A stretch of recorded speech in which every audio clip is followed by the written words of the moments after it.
what happens. Welcome in. We're going to be trying to look at how bad things can get in the olden days of the reunification war today, which is generally not a good sign. I will be very honest with everyone, because there's going to be quite a few mechs that are a bit subpar, let's say. Mostly because, well, they're old, which is usually an issue. And there's some that I can't find in Mega Mech. Okay, there's the Wasp one at 314 BV. This is your early scout, but those shouldn't be available to too many people at the time. The Reunification War was a nice time during the old days. Starlink is the only one running around with companies of wasps right now. No, the Wasp would be fairly common because it's about the only thing that exists. So everybody's buying it. And it's not on the Cameron blacklist. So especially the Wasp ones would be available. The 1A, the one that has, modern technology, will be a little bit rarer for some people. Like I said, the running a Reunification War campaign would be quite something, to be quite honest. It's not going to be a super fun time.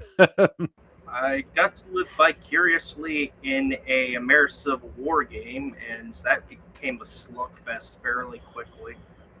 Well, I mean, our Civil War game, you will have some very nice gizmos going around on all sides because the Starlink tech has been disseminated at that point. So everybody has, endosteel, ferrofibrous, double heat sinks, XL engines, and all that fun stuff. It's going to be maybe not ubiquitous, but fairly common, especially in house units and things like that.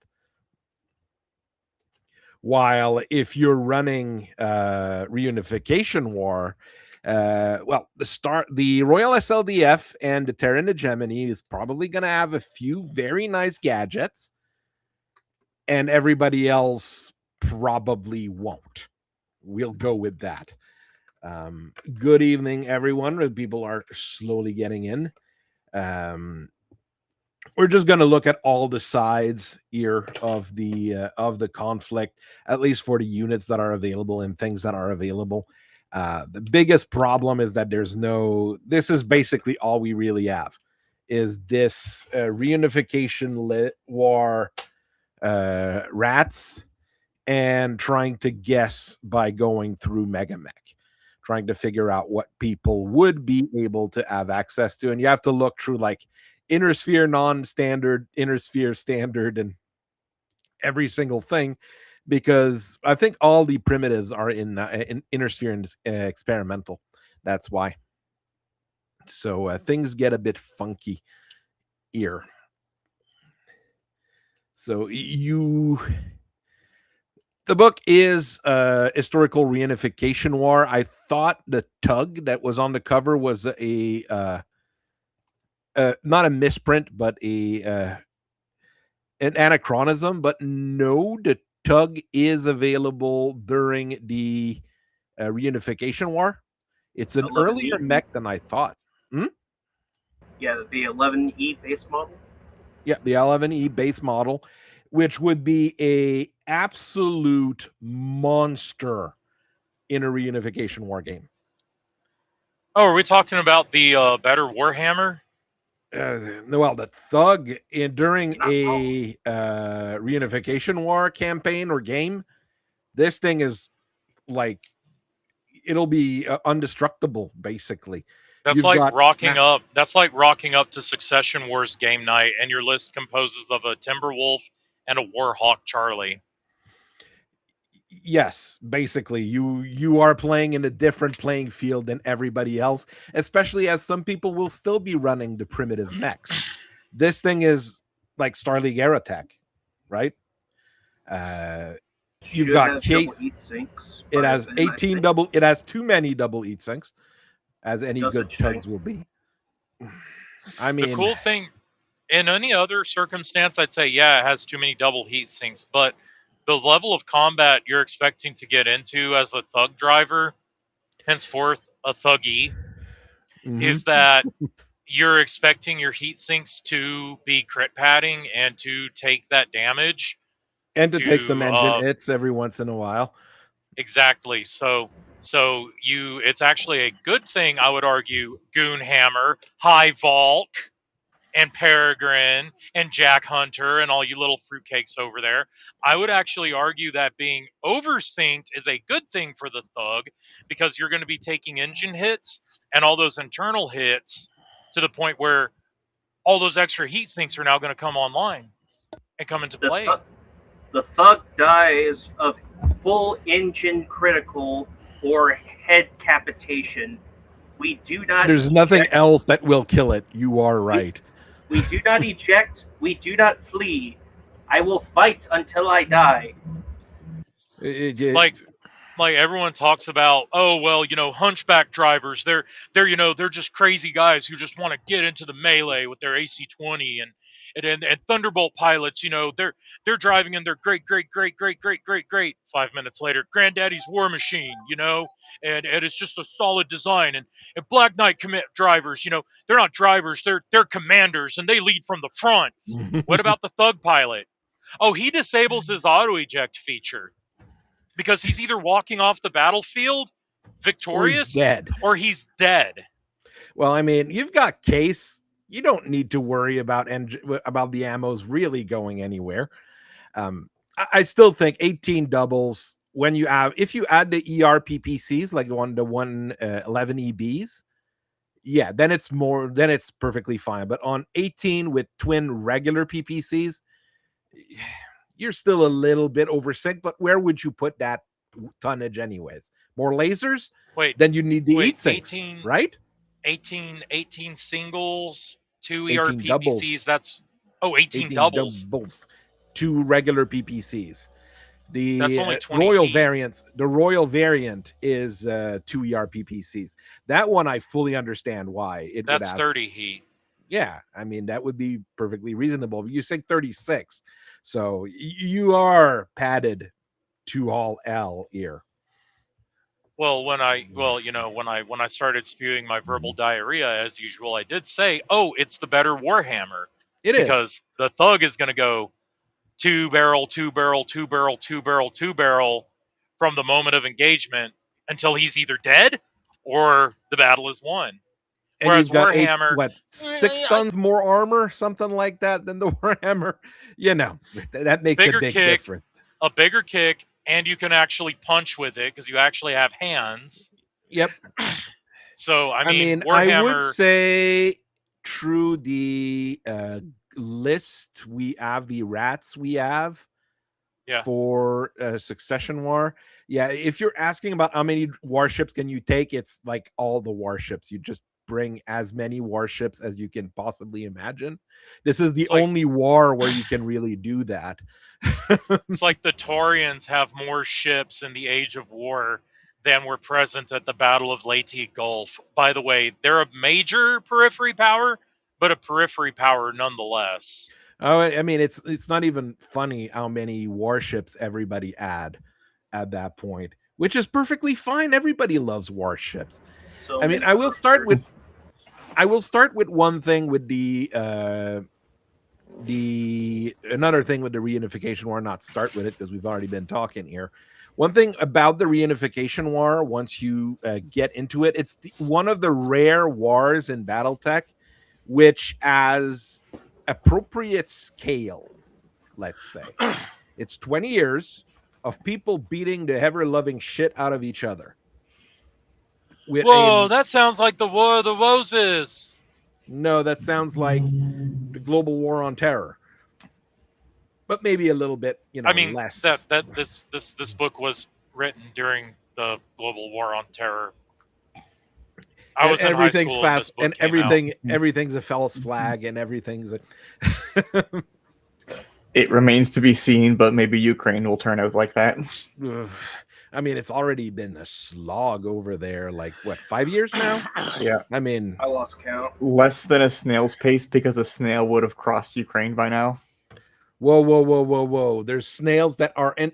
I can't remember. It's a snail in France, obviously, but they're born on one side of a former amphitheater that was built during the Roman era, and their entire life is crossing the amphitheater and getting to the other side, laying eggs and dying.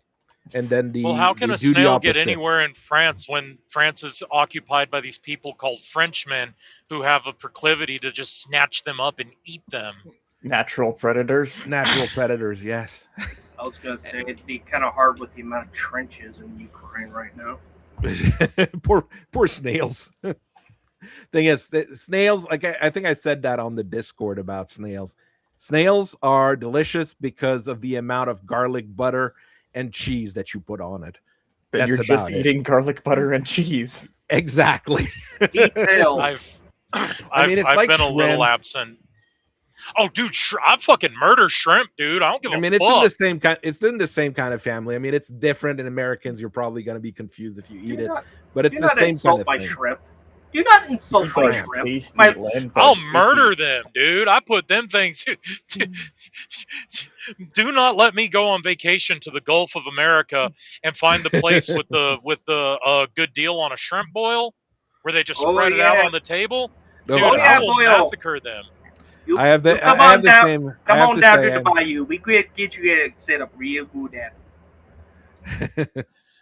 Man, I'll eat shrimp in anything, dude. I love shrimp po' boys, boil. I mean, I am Bubba from Forrest Gump shrimp. I massacre them. I don't. But as we were saying, the thug is probably the okay. The thug's the best mech you can get from the start of the Reunification War.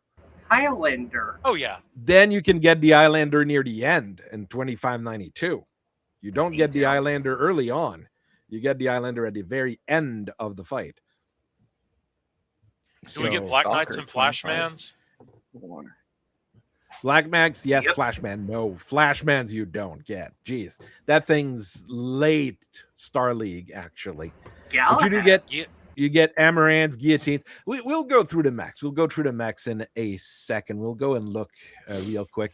Oh, I like that that's the right, 'cause earliest this- mech, if you technically count, the earliest mech is your lumberjack in 2355, about 100 years before the Mackie. With a And chainsaw. it's just an industrial mech with like a tank rifle, No. breech-loaded tank rifle fitted to it. No. The lumberjack is a chainsaw and an arresting hoist. It cuts trees down, picks them up, and puts them in the dumper. It doesn't do anything like that. It's probably the first industrial mech, at least listed industrial mech. So it's like the prototype. Is the prototype of the prototype of the prototype. It's your labor. If you were doing pat labor, that would be your labor before you have combat machines. So it's the forklift you show off to show that you can build things and then try to get government grants. Welcome to Canada. See, if Catalyst was smart and rubbed brain cells together, the Gothic box set would have been an excellent opportunity to give us a plastic miniature of this, because this is basic. The Lumberjack is basically the STC that the Imperium recovers to make the Imperial Knights. What pisses me off is that we don't have a Toro miniature in that box that they made, the proliferation box. It shouldn't have been a Coyote. It should have been a Toro. Because it's It's- first Coyote- periphery mech. Coyote It's the should have periphery been. Coyote should have been in a Golden Age box with a couple other Mhm. toys in there for early claim stuff. But You yet could have made another it. Nova. I mean, I get why the Coyote is in there. It is the first Omni mech. Everything in that box is the Yeah. first X. A first But something. the kicker is the only problem with it being that you can go to the Ill Clan era and find most every single one of those chassis has a Jihad or Early Republic upgrade package, except for one, the fucking Ymir. Yep. Which is But weird. I guess Catalyst foresaw that my player group was going to be made up of a bunch of Lyran players, so they needed a way to cap the Lyran somehow. I guess. I mean, who knows? Maybe it'll show up in a future shrapnel. It's not like they're releasing mechs and anything else. It'll be the test bed for the new heavy plasma rifles that are allegedly coming out. Argyle, no, you do not have any 5SS Thunderbolt. Look, you're already lucky to get a 5S Thunderbolt, okay? And it is listed in the Assault Mech list under Royal SLDF because the Thunderbolt has the same role as an Assault Mech during that era, even though it's 65 ton. Welcome to Reunification War days. Things are weird. And I also seem to recall that this book's release coincided with not only a couple of the Jihad books, but also Technical Readout 3075, which is where the TRO intros for Hammerhands, Battle Axe, Toro, etc., is going to be found, along with the subsequent record sheets in the record sheet book. So you have the late 2000s was a actually good time for Battletech. A lot of people shit on it because of clicky tech, but it was actually a good time for Battletech if you paid attention.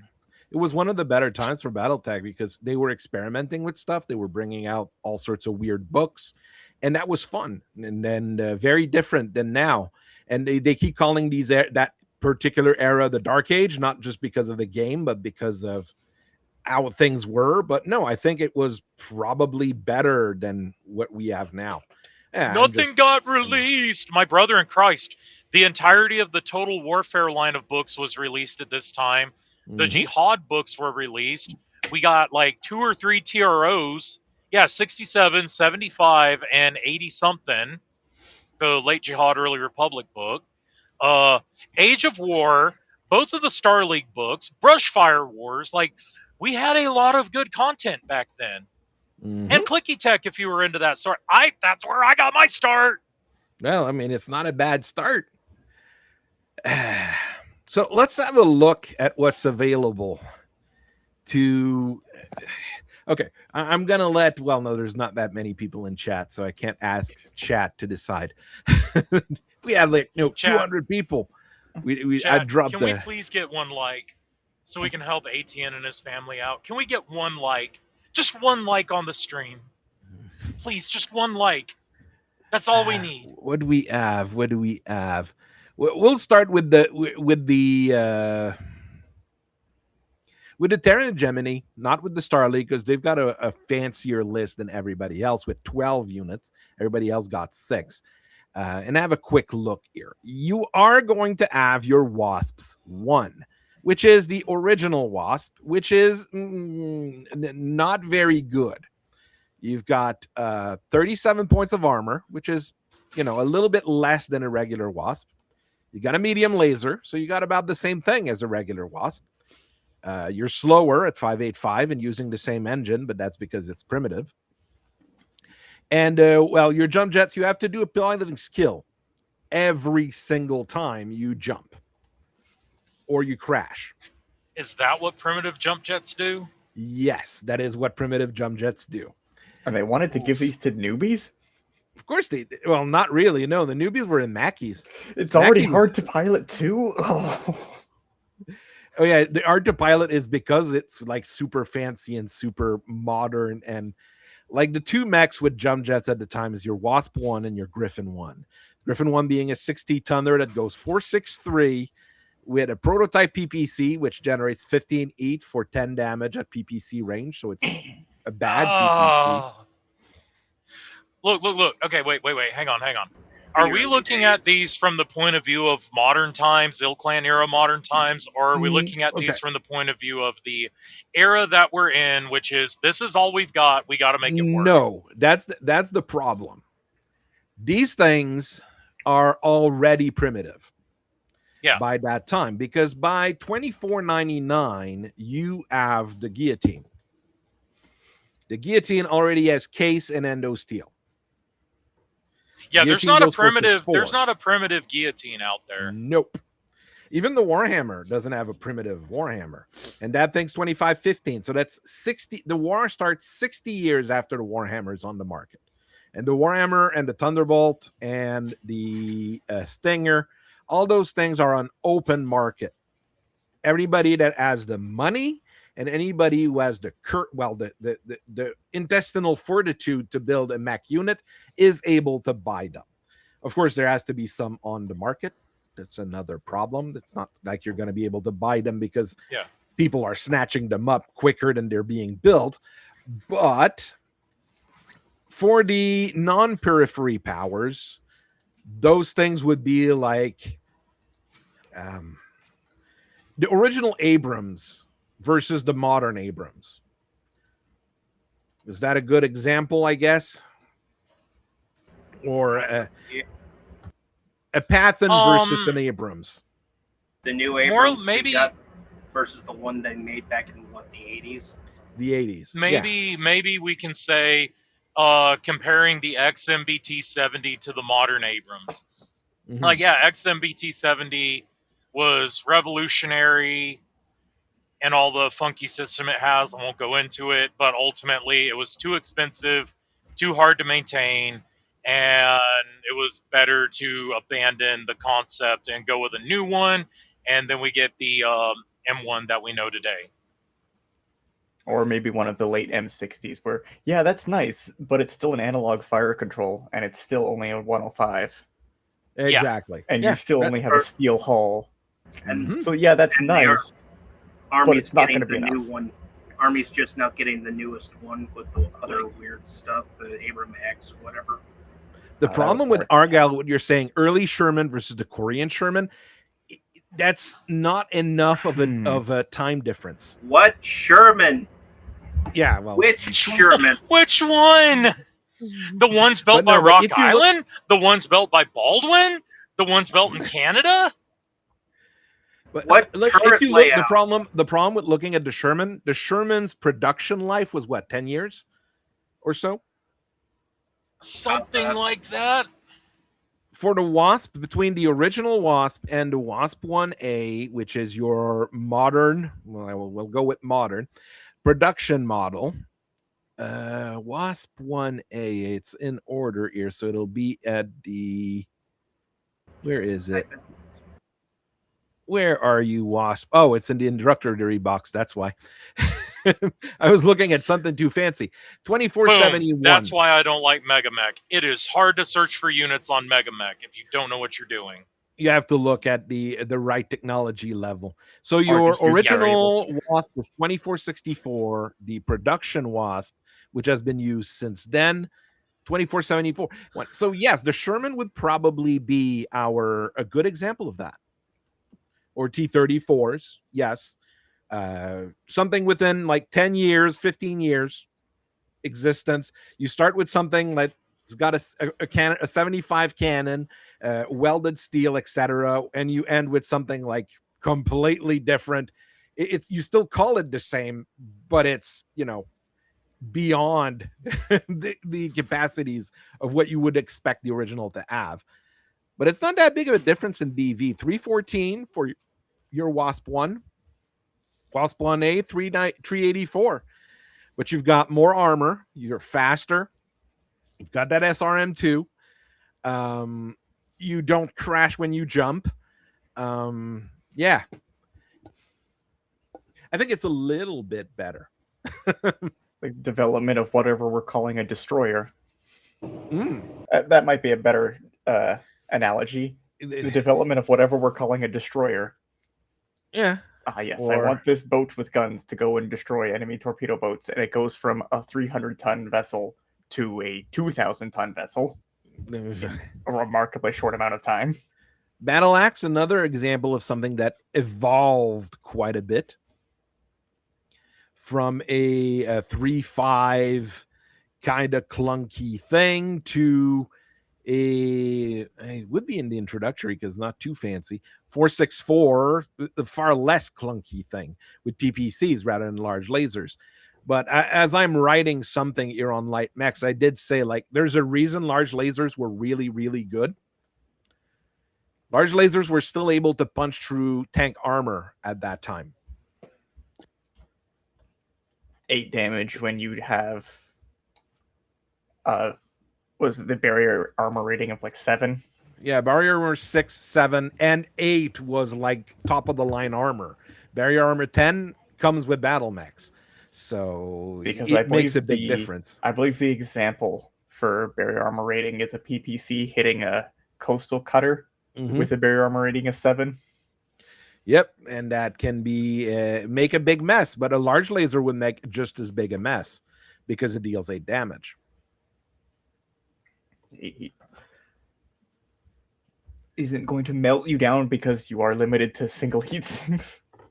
Even there, even the original battle axe, you've got 18 singles. You can run and shoot both your large lasers. Okay, you run 3-5. Okay, it's not great, but you can run and shoot both your large lasers, which is the first 4 feet is free. It's fine. Yeah, I mean, it's not too bad, and you can probably shoot an LRM or something else. Yeah, stand still, fire 2 large lasers, and fire both LRM5s. You don't do that every turn, but you can. I mean, it's not going to be terrible. You have to think it when you're fighting in that era. Because things can get weird. I mean, here we're really looking at what would the Age of War, which is really the previous war we'd be fighting. Here we're not fighting the previous war. We're fighting, well, this war. Wasp 1A being more common. The Stinger 3R. There's no primitive Stinger, by the way. The first Stinger in production comes in 2479, so it's been around a while already. And, well, the biggest problem is the cramped cockpit because you get that penalty for your piloting, but you don't have the crashy jump jets. So it kind of evens out in my No book. wonder the makers then of the Wasp were upset and threw a legal fit. Yeah. Well, I mean, look at the two things next to each other. Oh, wait, they're both from the same thing.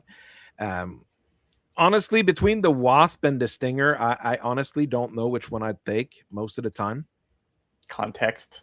Most of the time, I'd rather have just 2 medium lasers, but Wasp has a number of utility options once you start taking special munitions. Machine guns are great against infantry, which you will probably be dealing with in a campaign like this. Oh, yeah, you actually have foot infantry to deal with in this era. Yeah, there will be large amounts of foot infantry. Basically, before everyone started adopting battle armor, there was lots of foot infantry. There you go. Motorized and mechanized everywhere, every building, every tree. So many field guns. Formation would be a problem. You actually need to commit to anti-infantry weapons to kill them. Your fancy light mech is right here. This is your fancy boy. Actually, the fancy boy is the Thorn N, but you have the Thorn F with its decent armor. Not saying good. The decent armor and massive firepower for a light mech. 2 medium lasers and an LRM5. That's certainly of its era where we're talking about, hey, look, it's quite heavily armored with its standard armor. Yeah, well, for a 20-tonner. Quite heavily armed with its 2 energy weapons. Does it outgun a Stinger and a Wasp? Actually, yes. Does it outgun a Locust? Yes, also. For 20 tons, and you have to think of what else is available, okay? For Terran Hegemony, your options are quite limited. As you can see, the tonnage is between 20 and 20. See, you have a lot of options. Falcon, then? This is in your Royal SLDF lists. This is the where everybody put their money together and build the big units. That's where it comes in. Falcon fire service. So those are the expensive ones, the ones we really. Otherwise, everyone's just running the same 20-tonners. Yep. But The fancy Thorn. The Larens have it better. Oh, no, the Larens have the best lights at that era. There's no question the Larens have the best lights in that era. They are leaps and bounds above everybody else. That's a weird thing to say. We have the best light mechs. We hate using them. No, at that point, they'd love using them. The Commando is the first light mech and the most popular light mech of that era, probably. Everybody wants them. The fancy Thorn, the Thorn N, the big difference is it has endo steel, so a little bit more armor and case. That's the one that the Royal Divisions have. And probably, your fancy frontline units, people who have a little bit more money to put down and throw around, we'll have these guys instead. As Ford quickly started building these things rather than the Torn F when they were able to. The rats are always weird for that year. They don't consider these kinds of, the companies did this, the companies did that. And of course, we've got the Locust, $24.99 for your original Locust. There is no primitive Locust. $24.99. Same year as the Guillotine, but this one doesn't have case or endo steel. Well, it wouldn't have survived the end of the Star League if it did, probably. Or we'd have a downgraded version or an upgraded version. Who knows? As far as your 20-ton scout list, that's basically what you get. And in there, I think I still like the Locust more than the Wasp and Stinger. But I mean, it's Bug Wars. It's Bug Wars at light mech level at that point. I like that I can have 2 whole lances of Locusts on a single Leopard, guiding in their air support from Chippewas from the same Leopard. That's why I like the Locust, especially in this era. You will have, if we go to the Capellan Confederation for your lights, we've got the original Wham B Fire B and the modern version of the Fire B.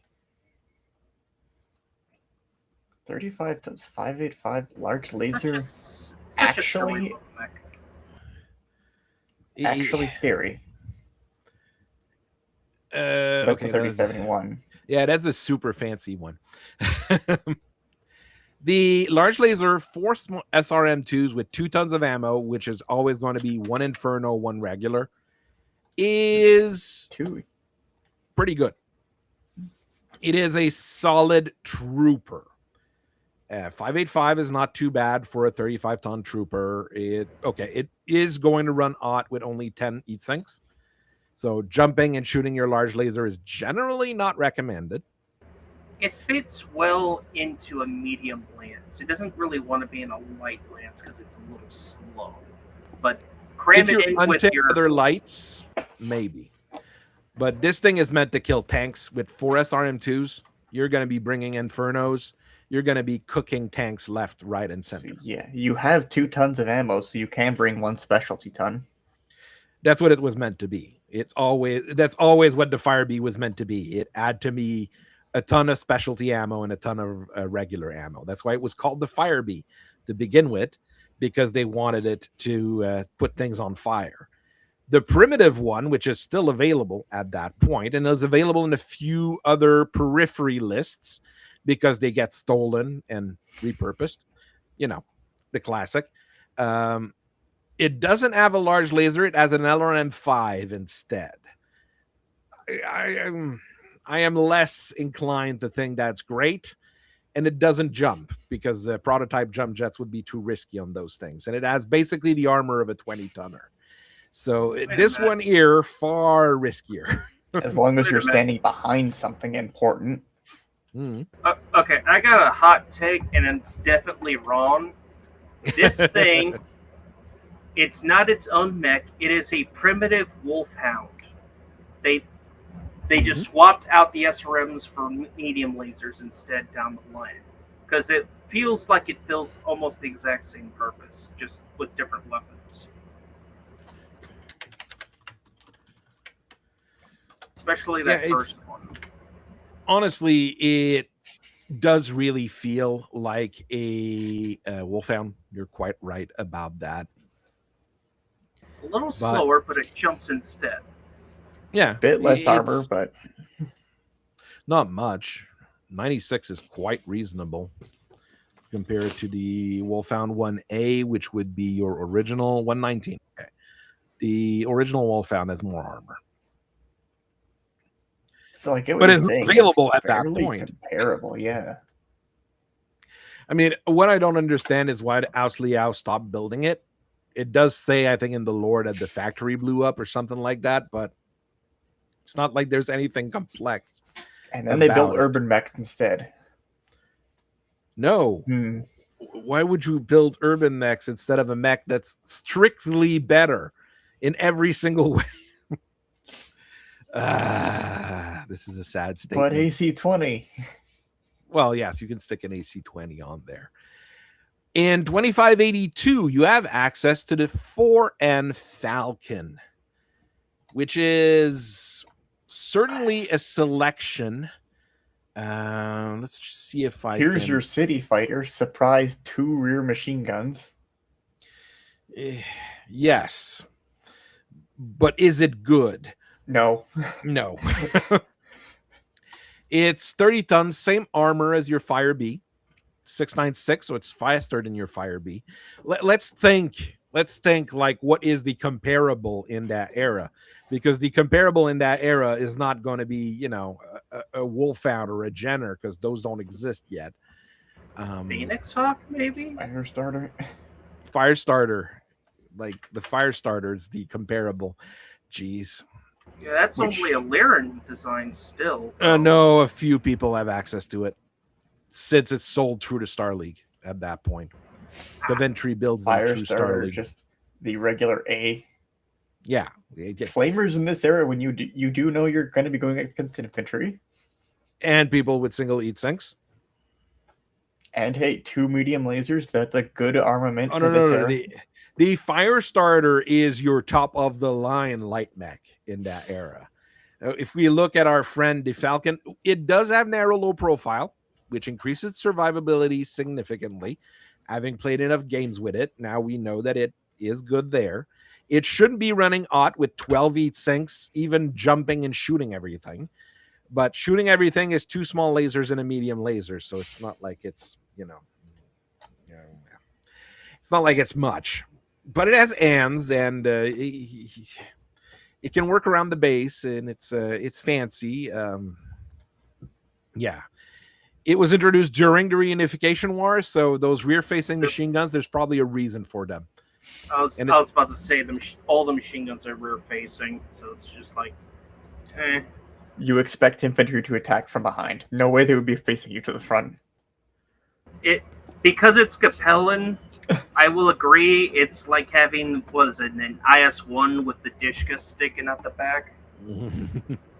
But then not having a Dishka sticking out the front. The Lyrans, the Capellans, and the Royal SLDF have the Falcon. 2582 onwards, so 7 years after the war started. At that point in time, the Firestarter would be more ubiquitous because people would be building it. And people would be building it in large amounts because it's actually really good, especially in that exact kind of era and situation.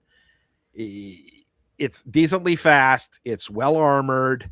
It has firepowers for days. It does what it's supposed to do, and it's meant to do it fairly well. The 9K came out in the same year, but it's not in any of the lists down there. But this one here, large laser, 2 flamers, 2 small lasers. Once again, we're saying that earlier that the large laser was a rather great gun against anything that had cheap armor. That would be very, very good against those as well. The main Firestar in this era is only built on by Argyle Technologies at the time. So Coventry didn't start making them till looks like after the Third Succession War when the factory got blown up. So one factory building that forever and for a very long time. And 2550 manufactured until 2776, and they kept at the same time manufacturing on two worlds, Sky and Yed Posterior. Okay, but at the same time, that's all they made. One project, that's all you're doing. You can pump out a lot of that.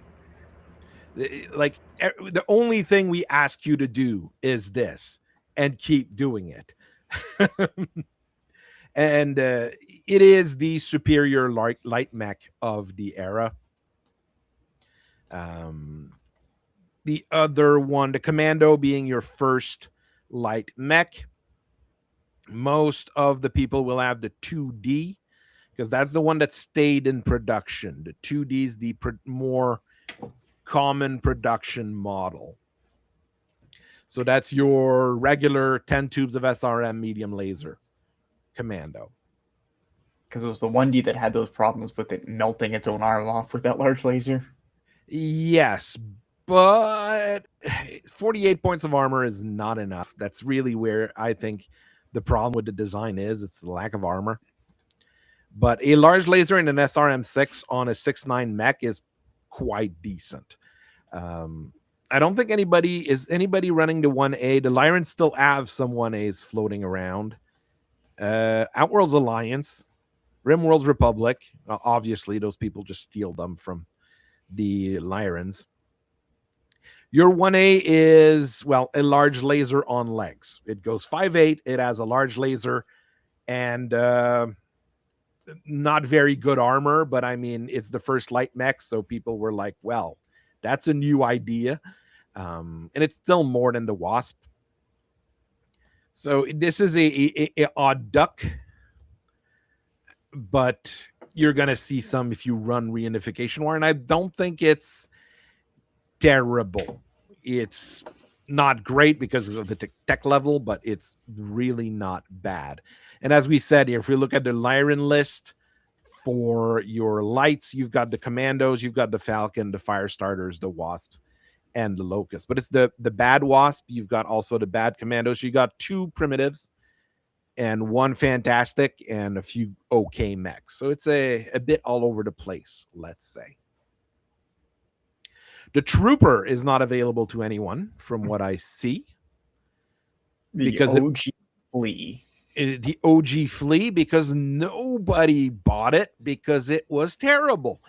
But then again, it was replaced with, drum roll, the Flea 4, which is not much better. Oh no. Saying something.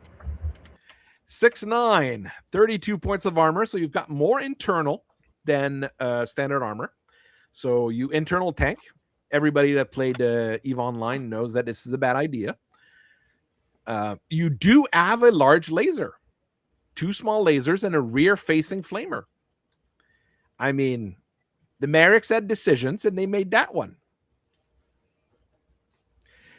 Was it the right decision? I don't think so. You made a better decision. It's still not the right one. And then you've got another version that would be available. It's not in the list down there, but it is available. The 15-ton Flea 14 that goes 914-4 and has 16 points of armor and 26 internal.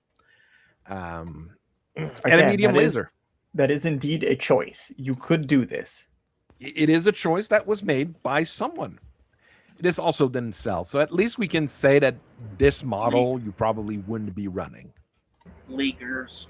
They're the only user of that, and they kept it through the Jihad. The regular Flea 15, 25-23, so it would be available during the Reunification Wars. 6'9", 48 points of armor. It's basically a brawling a brawling locust, 2 medium lasers, 2 machine gun, 2 rear-facing small lasers, and a flame. So you have a whole lot of punch on a 20-ton platform. It is a locust that actually didn't skip arm day. Well, it still doesn't have arms, but it didn't skip arms day. And never mind. It has the right to bear those arms. It had the right to bear those arms. There you go. It's more expensive than most light bug mechs because of all those guns. It probably could cause a lot of issues, especially if the other guy's bringing a lot of primitives. You're going to be able to outgun them with this thing. So I think Mech Factory's broken because it's about the same price as the 4. There could be an issue there. Not calculating the engine cost correctly. Probably. What else do we have in the light mech category? The Toros. The Toros are available to a few different people, mostly in the Torian Concordat, obviously, but in the back of the world. Your original Toro is entirely terrible. You really don't want to run the primitive Toro. It is very not good. 4.6, 112 points of armor. It does have decent armor for a 35 tonner. It has a large laser and a pair of SRM2s, but at 4.6, when you can get outrun by some assault mechs in a light, there could be issues, especially in that particular era. So it is a choice to go with that, but the standard Toro that would be used 2548 onwards, and it would be produced in catastrophically huge amounts by the Torian Concordat. A6, 104 points of armor. You technically have less armor on the production model than the primitive model. It's one of the rare mechs in this category. But rather than 10.5 tons of plates, it has 6.5 tons of plates for a difference of like 12 points of armor. So I think it's a good trade. It goes 5.8, which is trooper speed, PPC to LRM5. Or if you're, courageous, PPC to SRM4s. I don't think anybody in the Torian Concordat's going to ask too many questions once you start configuring the Toro the way you want it to be configured. You could technically do PPC, LRM5, SRM4. Since you have 2 tons of ammo, you could even do that if needed. A nice little mech for that era. Available mainly to... It works. Yes. Available to Outwards Alliance and Torian Concordat. I'm surprised that the Canopians don't get some of them in the roll list. They were fighting the Merrics mostly at that time. So okay. I just checked those fleas. They actually are only about... The 4 and the 15 are only about 15,000 C-bills apart from each other. Legit. Honestly, the 14-ton one is not... The 15-ton one is really not worth it. It's definitely not a very good mech.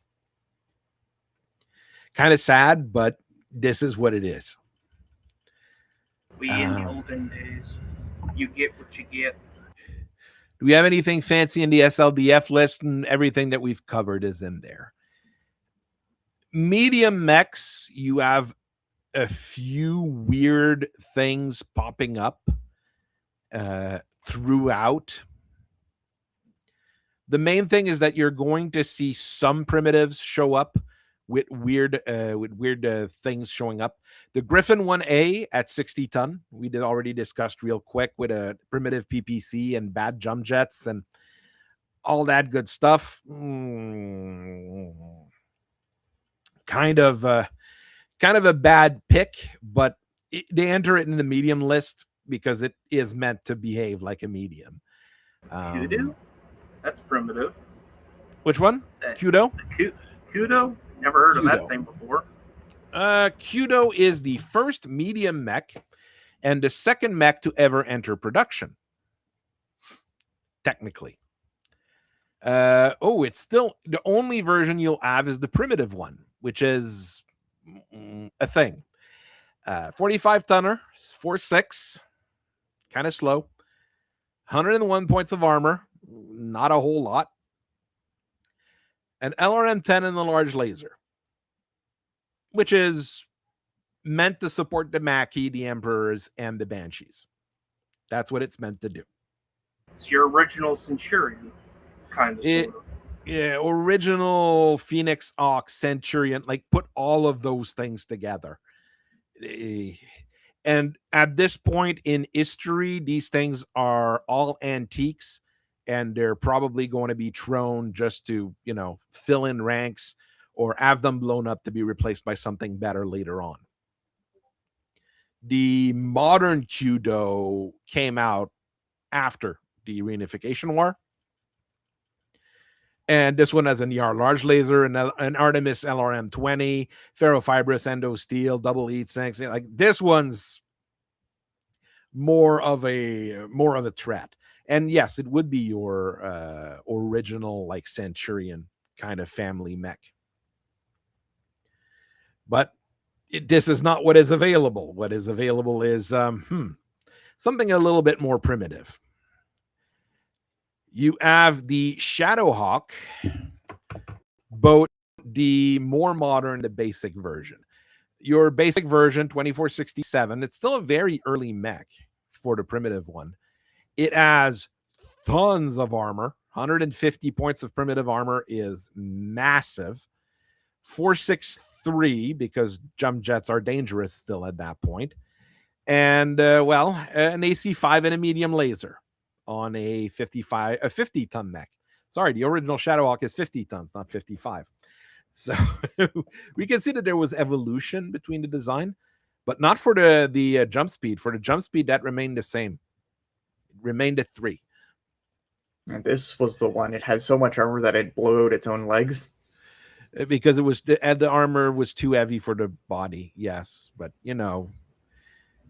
who has it? The regular Terna Gemini, Capellans, Combine, Fed Sons, Free Worlds League, Lyran, Canopus, Rim Worlds. Like everybody has the 1R. Everybody has the 1R Shadowhawk floating around. It's been in production for a long time, and it's not very good, but there is that.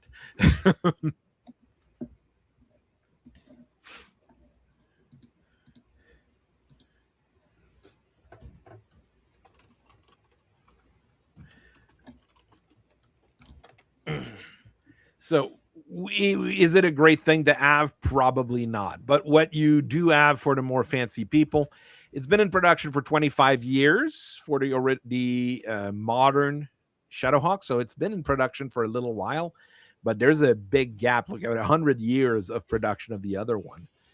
583, 275, good old Cortec 275. You've got plenty of armor. An LRM-5, a medium laser, and an AC-5. Well, yeah. That's quite something when you're looking at a Shadowhawk thinking, wow, this thing is amazing. Yes, compared to the original one, it's leaps and bounds ahead. But you have to think the Griffin, you've got some people that have access to the good Griffin. Not many people. And that's about it, Griffin 1A is the most common one in all the lists. I don't even know. The Terran Gemini has the 1N, the regular PPC LRM-10 Griffin. The SLDF has it, and nobody else has the... Oh, no, the Free Worlds League has the 1N Griffin. Oh. I think they're the ones Lyran's have them.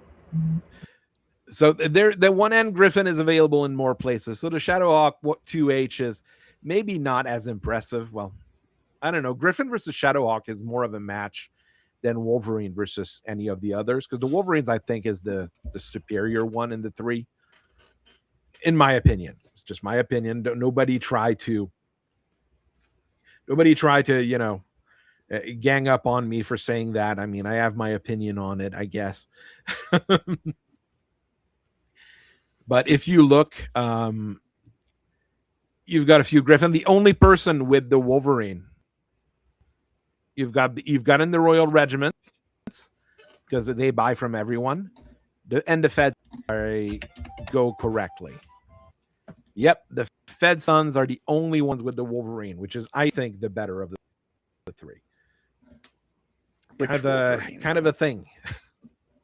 Which Wolverine? It's the 6R Wolverine. It's 6R. The regular Wolverine 6R. Yeah. And not the more primitive ones?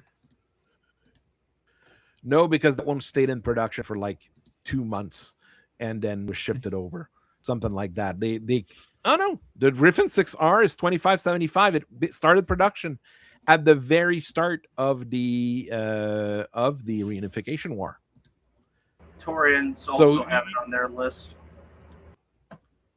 You have two. You have the 1R and the 3R. You've got two primitive versions of the Wolverine to contend with. That's weird because I normally associate Wolverines with the Combine. The Combine uses it in the modern era, but the Wolverine was created by the Fed Sons originally to replace the Swordsman.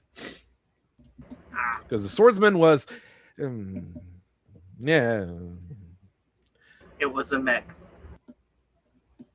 Yeah, the original nomenclature wanted the letter at the end of the production code to say which Owls built it, but like the Wolverine is 6R, and 6R, well, R is not Fed Sons, and things like that.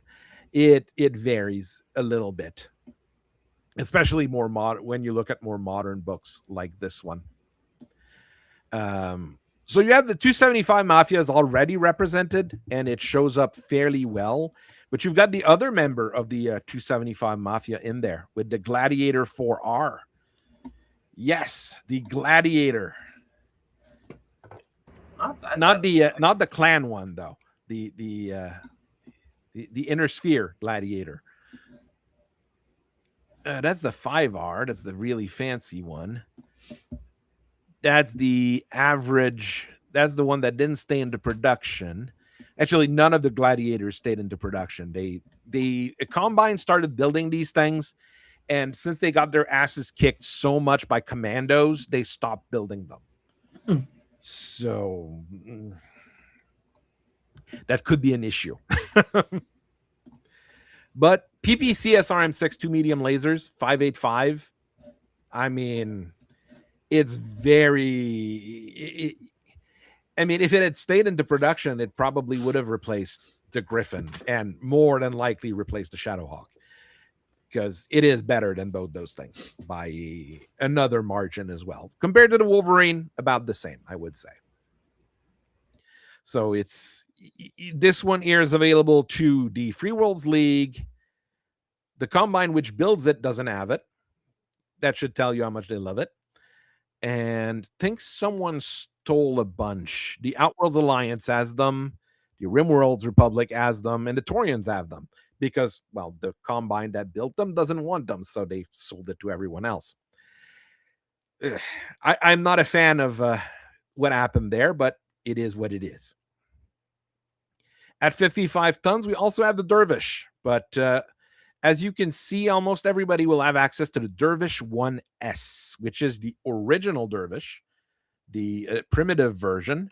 But what is awful about the version about the Dervish? I have to find the 1M. Is it even in? There it is, 1S. It is the last mech to be built with primitive technology.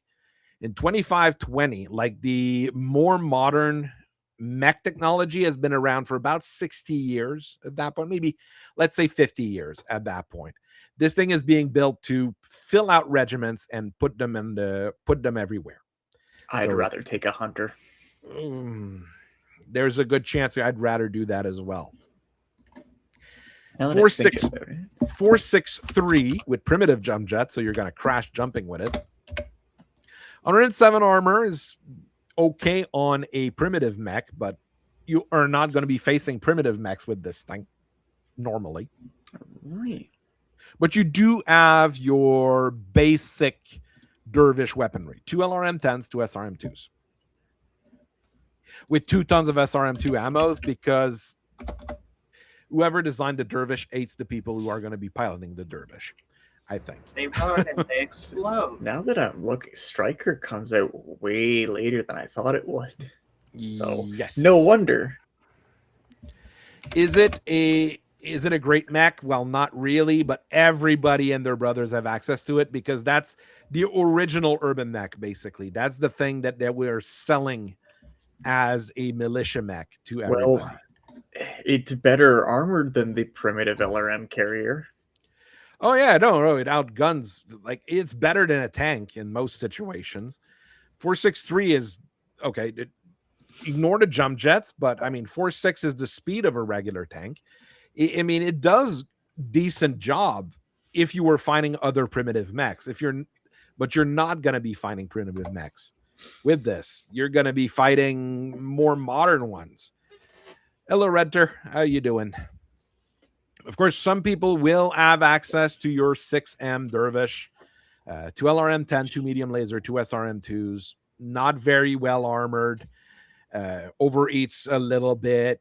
585 that doesn't crash when it jumps. This one is a good light support mech in the era, but not a whole lot of people will have access to it. Hegemony, Capellans. It's not even in the Royal SLDF list.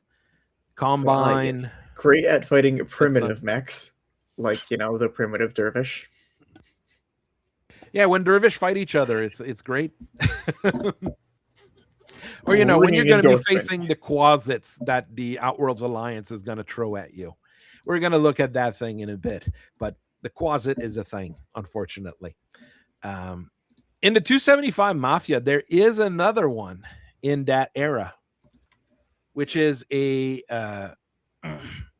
completely different creation. The 2573 Alfar, the Dark Elf. 583, so same movement profile as your Phoenix, as your Shadowhawk. Ferrofibrous and endosteel body, so that's fancy. 179 armor is pretty good. PPC, 3 medium lasers and an SRM-6. This is quite scary. But every single part in this mech is built by a different procurement company and a different organization within the Lyran Commonwealth. So repairing these things is almost impossible. That's the issue with the Alfar. I've heard of design by committee, but not built by committee. This is built by committee. This is like when you need to push through some military budget or bill through, and then everyone wants a piece of it, so you have things like landlocked states trying to build naval components. That's the smart thing to do. And I mean, using ferrofibrous and endosteel at this point in time, outside of the Royal Regiment of the SLDF, was probably a bit ambitious, because you wouldn't have those things laying around anywhere. So, yeah, it's a thing that the Lyrans are going to be sending in. If you're running a campaign, because it has no standard parts, it's going to be a nightmare to use. But it is a really good 55-tonner mech. It has like modern mech capabilities compared to some of the others. Oh, you also have the Eisenfaust. The Eisenfaust, another. This is a really strange one, the Eisenfaust. And it's the Eisenfaust 4J. So the more primitive ones. One of the primitive ones. I have to find. Oh no, it's not primitive. It's well, I won't say modern, but it uses modern parts. Introductory box set. Yeah. This thing is what they put an XL engine in to get it to an acceptable speed. But otherwise, it's a lighter medium that goes slow. And you're thinking, what did you do with the tonnage? It is really well armored. 152 is really good. It's max armor. Looking at the weapons loadout, they try to make a baby Mackie. It is a baby Mackie. That is what it is. You got a large laser, 2 medium laser, an AC-10, a small laser, plenty of ammo, battle fists to punch people. It is easy to maintain, protected actuators against the little funky guys running around and trying to throw explosives at your joints. I mean, it goes tree 5. That's its main. Well, no, the main issue is it goes tree 5, and it only has 10 heat sinks. So you have to choose what you're going to be shooting every turn. So what? This thing's supposed to be a tank escort, maybe? I mean, it's only The tanks are gonna be- 977. It's 977 BB, I guess. But I mean, it's cheap. It's going to have large laser range, large laser AC-10 for its main weapons. maybe put flak in the AC-10 and then hello, Or- hi, or, I have a backup flat cannon, maybe? Flak or flechette against infantry. It potentially. confuddles me. It does have 2 tons of ammo, but it confuddles me. I think it's meant to be confuddled because they stopped building it really quickly as well. I mean, it's the kind of thing like the Alphar that exists in this era and disappears because people just don't want to use It it. just doesn't show up until much later on when Exo engines come back. They someone found the plans and they're like, hey, maybe you can do something about it with this thing. Maybe. It takes it 300 years to get up to an acceptable speed of 4.6. Of 4.6. Jeez. I The mean, primitive people one goes always 2, look 3. for all the people claiming that the urban mech is so awesome and so great and super cool and does all sorts of really awesome stuff. The Eisenfaust is still a better urban mech. So let's go with that. It's a better urban mech.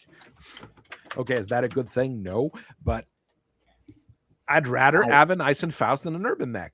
I have ants. Yes, Urban looks mech like is they- still cheaper, but they that's brought the because- Not by Eisenfaust much.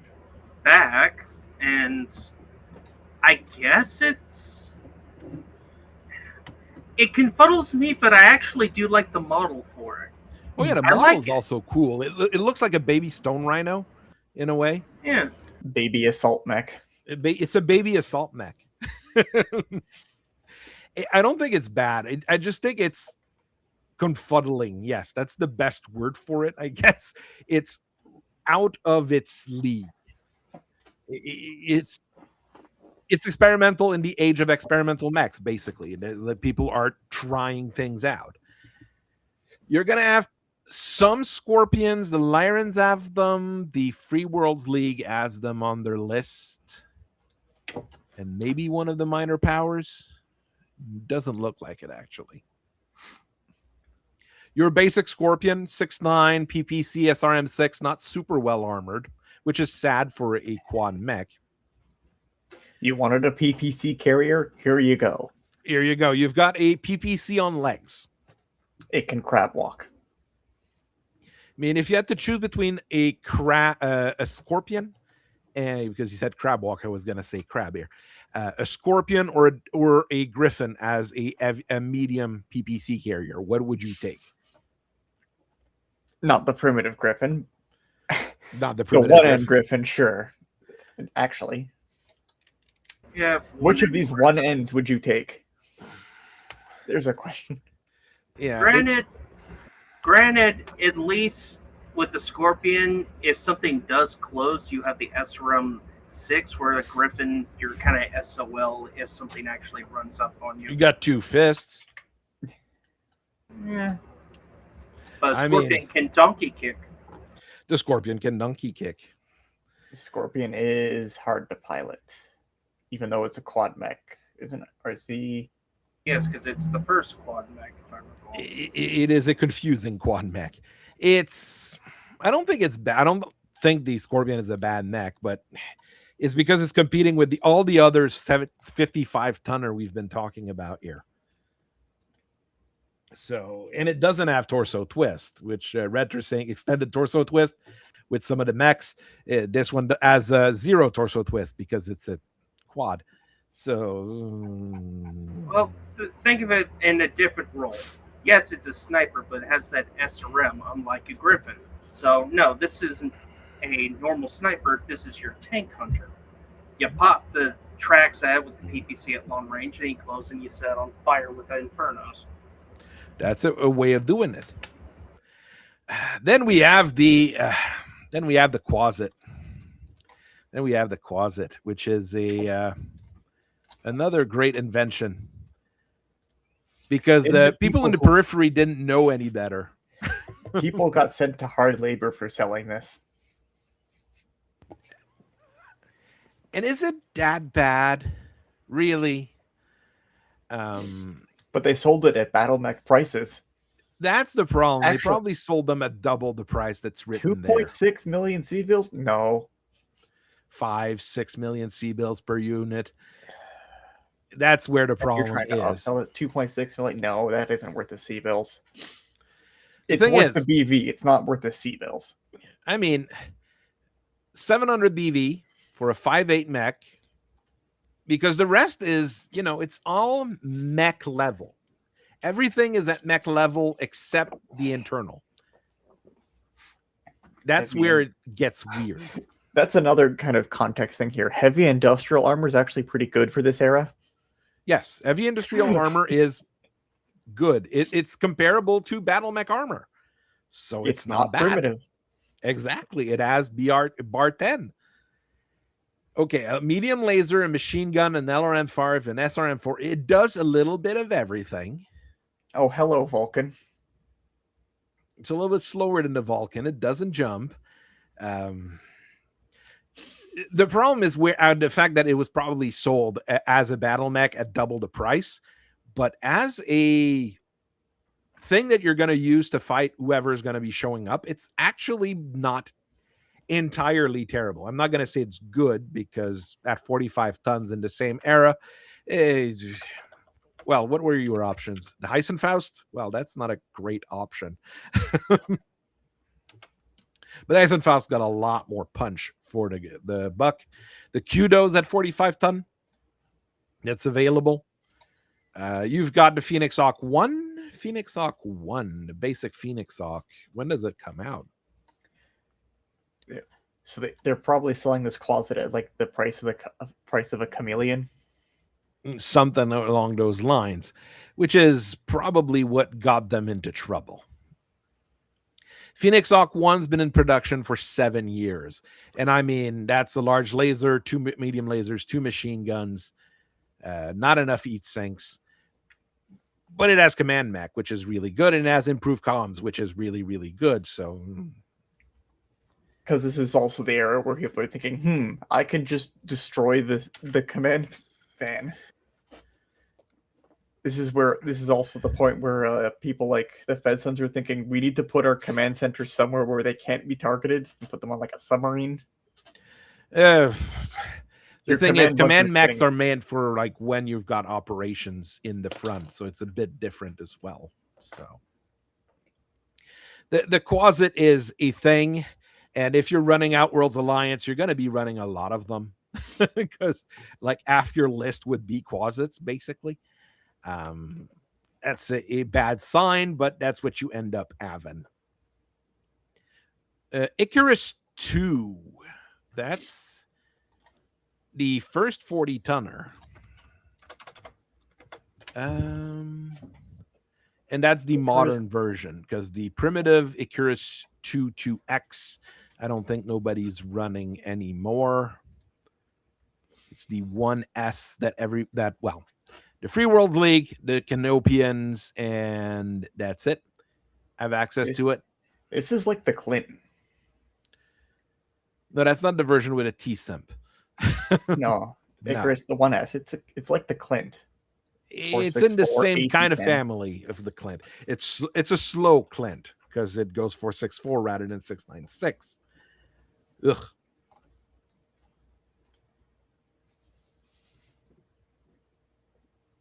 Well, Bruce, the standard build rules have been around for so long and work so well. There's a good reason for that.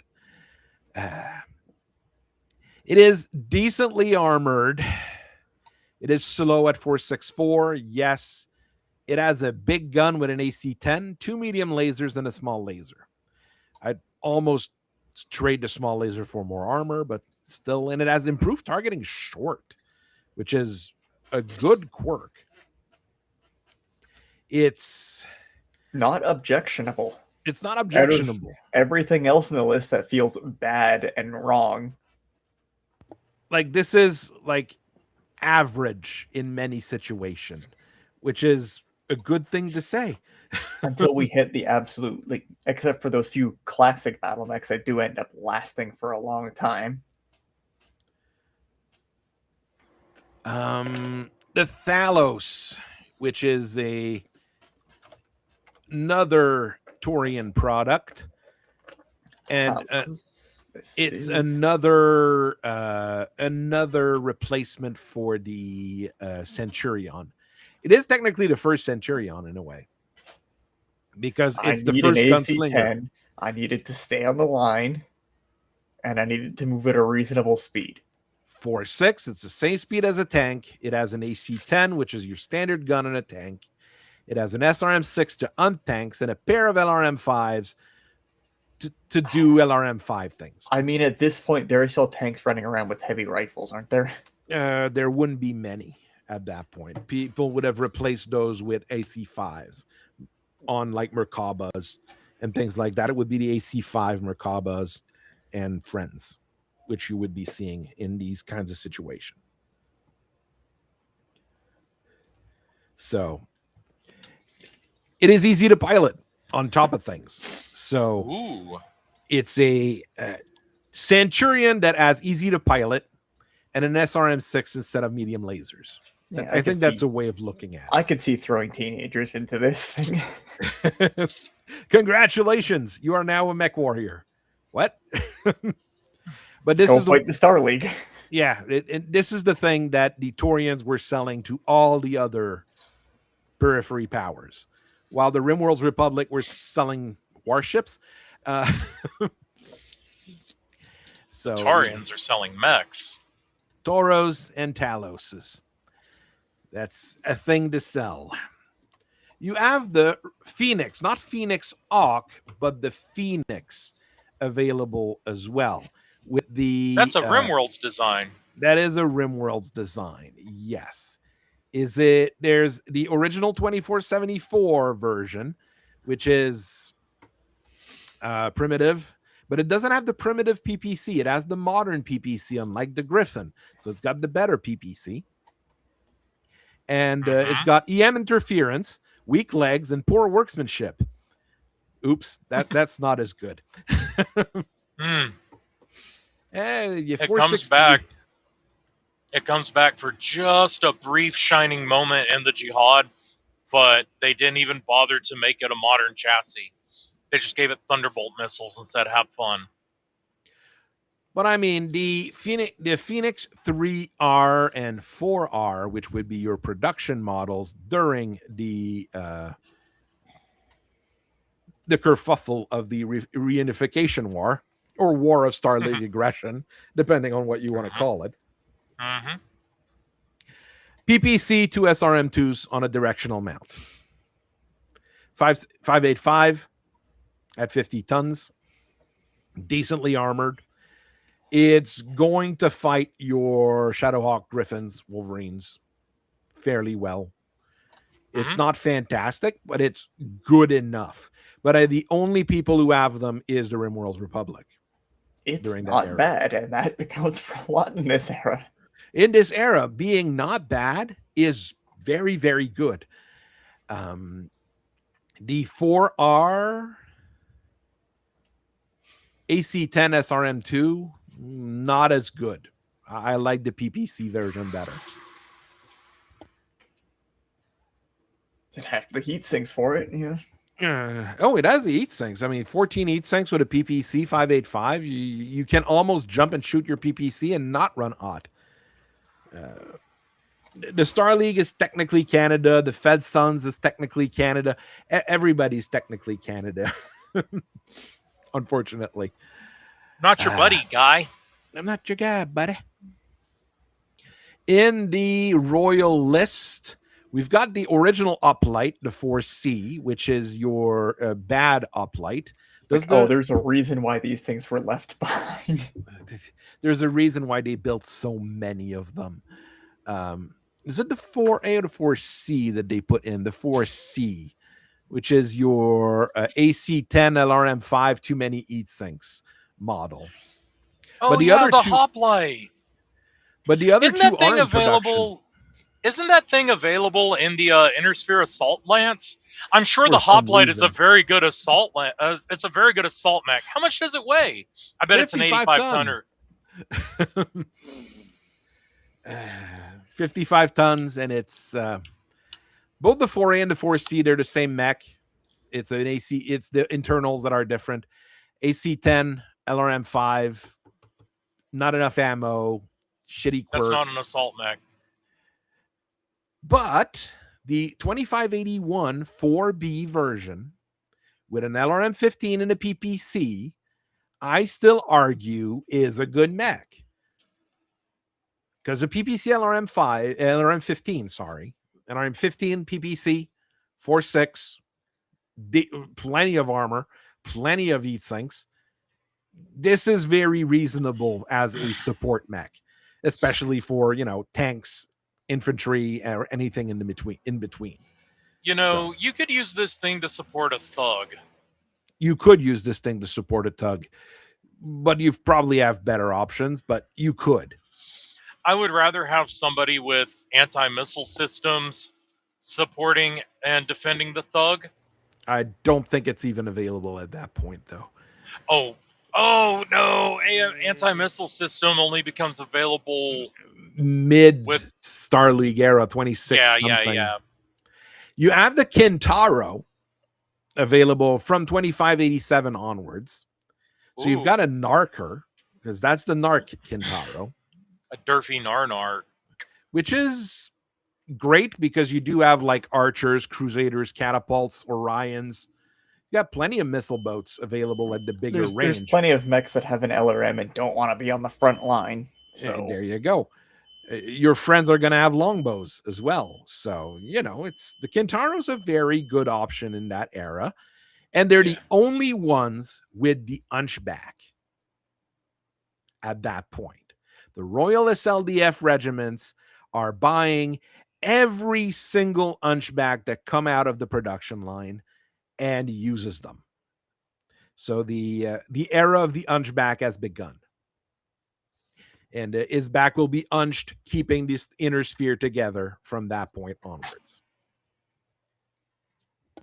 That's one of the classics. That's the one that endured the ages. It endured. 4.6 in this era is actually fast somehow. I mean, as long as you go the same speed as a battle tank, which is 4.6, it's good enough. It's going to walk up to you. It has its AC-20 and 2 fists. I mean, someone invented the AC-20 and said this thing needs to walk and stuck it in an Hunchback. I mean, that's about it. They made the guns. Have we not invented the engines or come up with the concept of putting 300 and 400 engines in light and medium mechs to make the fast boys? Is that not a thing yet? The XL engine is not available yet, I think. Or I meant to say too. I didn't mean to say XL. It just started being available, I think, in that era. I think the XL engine's 2580 for the first one. They stopped using primitive engines, so we're just on that front. Let me rephrase. Have we yet figured out to put big engine in light mech, make light mech move faster than 6.9? No. Have we broken 7-11, 812 yet? What more do you want? Have a good evening, Crab. I know you're having to leave. No, the fastest light, and I think the fastest mech the fastest mech is your Flea 4, which is that 15-ton piece of crap that goes 914. And after that, it's the Locust at 812. You've got nothing else that goes those speed. I mean, the Flea is flying. You're losing a lot of tonnage from having primitive components. We're just glad everything's up to a modern standard at this point. Look, Oh we yeah. just talked about the Eisenfaust, who's a 45-ton mag that goes 3.5. And we were like, this is actually not too bad. So Stefan has ran it before. Oddly enough, the Eisenfaust might be the only primitive retrotech mech that got rebuilt with modern tech that got a figure in clicky tech. And the reason I don't like it is because when they introduced the figure to the game, it was in the medium mech box for Solaris, and it's like, oh, it's got this big old gun on its back. The big old gun can crank up like an artillery gun. Surely this is a medium artillery. This is an artillery gun carrying medium mech. And then you see it, and it's like, this is kind of lame. My expectations have been subverted, but it is good. It's a baby Mackie. It's a baby Mackie. That's what we said. In your heavy mech list, you're going to have a lot of primitives and odd things. You're going to have your Rifleman 1N, which is 50 tons rather than 60. Oh, that and, thing. Everybody says that they've run one and it's good until, you talk to the people and you're like, no, nobody's run that damn thing. Bro, if you want a 50-ton Rifleman, just get a Blackjack. I mean, large laser, medium laser. I mean, if it wasn't built on primitive technology, large laser, medium laser at 50 tons with a 4.6 speed would be great in that era. Yeah. It would be great. Oh, look, it's one of the better mechs in this era. It overheats. It has no armor. It's too slow. Perfect. I want 500 of them. I will. I need but 3 they shoot divisions. Down planes. I need 3 divisions. I mean, but the planes in this era aren't bad at all. So having this thing with an AA quirk and the is Orion, a good thing. Yeah, and the Orion with the anti-air quirk. I mean, you're gonna need them. You've got your Archer 1A, which is an Archer with slower at 3.5 and missing 2 medium lasers. Oh no, it sucks. Extended torso twist. Yes, because it's built a little bit differently. It's really built like a turret on top that can spin around. It already has command mech. That's an interesting but concept. It has difficult ejection. It's not the worst Archer out there. Awesome. Give it narc-capable missiles, and we'll have the Kintaro run up. Yes, we're going to have a primitive Archer shooting missiles that are narked by a super modern Kintaro. And yes, this is the kind of thing that's going to happen because, well, we kind of did that in Desert Storm, the all analog mechanical fire control computer having Missouri and Wisconsin. Yeah, we're having fire called in for their Tomahawks and 16-inch guns in Desert Storm and just obliterated Iraqi defenses. So you had a modern drone spotting for an analog fire control battleship? Yes. There you go. The common Archer, the Archer 2R, is going to be readily available to most of the advanced militaries, though. So 4.6, decent armor, decent firepower, decent everything. It's an Archer. What else do you want? Yeah. Yeah. The Thunderbolt, you're going to have some people running the 1C, which is your primitive Thunderbolt. And the Thunderbolt showing up in assault mech lists and some of the size as well with the 5S, which is your modern one. A Thunderbolt's a Thunderbolt. We don't think we need to talk about it too much. It's a classic. Get in Thunderbolt, point at enemy, run up on it, fire your long-range guns until you're in medium range, then fire your short-range guns, punch and kick until the target is dead, or you're dead. So you fire the LRM-15, you eject 1 ton of ammo, you eject the SRM-2 ammo before your armor goes through, and you eject the machine gun ammo before you blow through. The thing is, the original 1C Thunderbolt could do everything and really revolutionized battle mech development. So there's a reason why it's there. I mean, it's like even there, 203 points of armor on a 65-ton mech, especially in that era, is going to be a trend. It's a very good I would mech. just have some words for the factory owner there, because what do you mean poor workmanship? It's because they were cranking those things out by the thousands. That's the issue. Mhm. And I mean, and then you get the 5S, which is just the same but better they in built it every single properly. way. Yeah. So let's go You with that. still need to be ejecting the ammo before, it blows you up. Not a bad Because idea. Actually, unless you're on a long machine gun campaign. ammo in the arm, you can't eject that. Oh no! You're gonna lose the arm. You're gonna lose the arm before it and hits then you the lose. ammo. But then if it blows up in your arm, you just lose the mech. Because nowadays don't it only have deals case. 20 point of ammo, 20 points of Oh. damage. Oh, Yeah, because okay. the new If rules we're going are to new rules. Orion is another odd one in that time because you're gonna have tons of version floating around. The 1K has been around for 50 years, so it's gonna be decently common. It's an Orion. The primitive Orions, the Orion 1H, 2LRM5, a prototype AC10, which is quite weird that jams. A primitive prototype. Yeah, well, it's probably just how it's tagged in the system. It's just an AC10 that jams. Regular AC10 that jams. How do you know if a primitive autocannon jams? If you roll a 2 on your attack roll. Oh, It jams. The other one has ammo. And it takes less, and it has less ammo per ton. It has 8 ammo per ton rather than 10 ammo per ton. But I mean, it's still an Orion. Orion 1H is still an Orion, so it's still okay. You've got the Orion 1C as well, which is the that's the other one. That's the original primitive one. If anything, it's better than the H. It has an AC5 and 2 medium lasers and less armor. But it goes for 6. It goes you take for what you 6. can get. That was its big selling point. Was it was fast. Yeah, but they quickly realized that the 1-H was better because I'd rather it be slow and actually be able to kill things than being fast and getting killed. So yeah. And then they figured they should actually put proper weapons in it. Warhammer, don't need to talk about that one.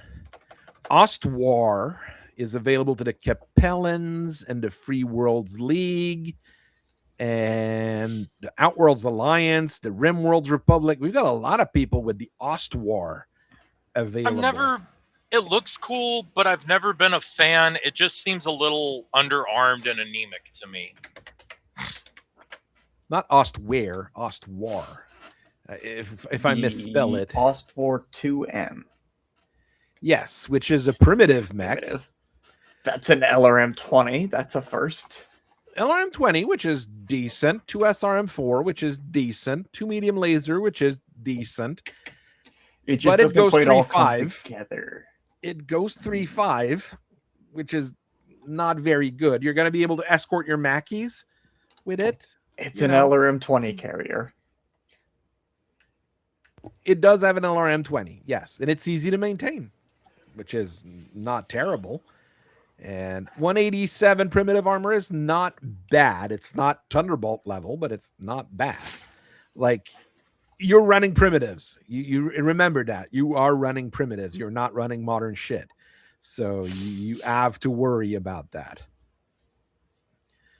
While the Terran Hegemony has the Ostrock 2C. Not the Ostrock 2C, but the Ostrock 2C. Model number 2 Charlie mod. Exactly, which is your basic Ostrock. Your very basic 2 large laser, 2 medium laser SRM-4 Ostrock. Yeah. Which in that era, going 5.8, it's fast. This is a fast mech for the era. The Ostsol will not be in production for another 100 years, Argyle. It hasn't. They haven't gotten to that yet. The Ostrock is available to the Terran Hegemony, SLDF, Terran Hegemony, SLDF, and that's it. So it's your really fancy mech for those guys. Well, that's a thing to say. The Ostrock's a fancy mech. The Crusader 3R doesn't exist, cannot exist in that era because it was created much later in 2752. So there is a problem with their list because the Crusader 2R exists from 2649 onwards. And there's a Crusader 1R that's supposed to exist, but that we don't have a record sheet for. It's Catalyst. There's bound to be errors in there somewhere. I would expect it to be the Crusader 1R that would be available, which is basically a regular Crusader 3R. So it's basically the same thing. So no big deal there. And a few people have access to it. The Capellan, the Combine, the Fed Sons, Free Worlds League. Everybody's running the Crusader already. So we've got plenty of those going around. Other more common ones, the Battle Axe is going to be fairly common because the Capellans, the Combine, the Fed Sons, and I know the Taurians have it. Yeah, the Taurians have it. Everyone who fights Davion has salvaged a few battle axes. Battle Axe 1X, we already talked about it a little bit. It's a choice, but it kind of works. It's not super fast at 3.5. It's got large lasers, LRM, machine guns, SRMs. It's got everything. What if Warhammer, but shittier? Well, since it's a primitive mech, it has to be shittier. There's no question. It does have to be shittier. Okay, what if primitive Warhammer? But that just makes it a shittier Warhammer. I know. That's basically it. But the 7K, which the Fed Sons and the Taurians have access to because the Taurians have stolen enough of them. 464, puny armor at 144, but I mean, that's less armor than a Warhammer. That's where you can say that there could be an issue. Spare PPCs, spare of LRM5 and an SRM6. Not entirely terrible. And if you want the no jump jet version, you add more LRM5s. I would have added armor. It's just what I'm saying here. Yeah. But, you know, that's what they went with. And all of those would be readily available to most people. So it's not a super rare mech in that era. The what's its name? The Hammer Hands, though. I love the fucking Hammer Hands. Fed Sons, Combine, and Taurians because they stole them. This one doesn't have a primitive version. You got a pair of AC-10s. You got a few medium lasers. You got an SRM6. It does what it's meant to do on the tin, and it's not fast, but it doesn't really care. That's a man's mech. You can waste tonnage on things and still be okay. I mean, during that era, the Hammerhand would probably be a top tier mech. That's a man's mech right there, son. You also have the non-Omni crossbow. 6B and 6C. Was there primitive? There's a crossbow X that is primitive, but I don't think anybody runs it. I think it was only ever built as a prototype. Most people have the 6B. Well, not most people. The Combine, the Lyrans, and people who stole them from the Lyrans, so the Rimworlds, have this 6B version. So the primitive, we can forget. This thing is not going to be available. So it's a pair of LRM-10, a PPC, and 2 medium lasers. But it has poor targeting long, which with a pair of LRM-10 doesn't sound like a very good idea. Just saying. It also goes 5.8 at 60 tons as a support fire mech. And as you can run away. You can run away, but then you have poor targeting long, so you're not going to be able to hit with stuff. This is just a shitty deal all around. You're already taking shitty armor. You're already taking a fire penalty for attacker movement running, But now you combine that with poor targeting long, so it's like, oh, the bracket where you're supposed to be really good at is actually really shit. Oh, Reko, you're probably thinking of the Clan Omnimech version of the crossbow to say that it's not bad, but it runs a bit odd. No, this thing is bad and runs very odd at the same time because it has 10 standard heat sinks and a PPC and additional weapons and needs to move. So Yep. that is not a very good idea. It is available to a few people. It is one of the choices you might end up having to make. Probably not the best choice you're going to have to make. What you have with the Lyran and the Royal SLDF is the guillotine, which is very rarely a bad choice because it's the decent guillotine as well. It's not the really good, modern, fancy, super good ones, but the 3N has plenty of heat sinks, jump jets, case, you name it. It has all sorts of little nasty little thing. So large laser, 4 medium laser, and SRM6. It's not meant to kill infantry because for the good people in the SLDF, fighting infantry is for infantry, not for mechs. So use this thing to fight other mech. That's peasant We work. are knights. That is what our charges and squires are here for, is to kill the infantry. There you go. And the light tanks and all that stuff. But I mean, you could still stick that 1 ton of SRM ammo. You could still stick Infernos in and use that to just cook all the infantry that you need. Mm-hmm. So that's what Infernos are for. The guillotine would be your fanciest mech, but then the Black Knight's available. It is the first heavy command mech ever built, basically. And I mean, the Black Knight is 2578, so 3 years once you're in. But I mean, you've got plenty of guns, a little bit tight on heat sinks because you got too many guns, but oh well. You got an active probe to find things, really. Because that's what command mechs are for, to have active probes.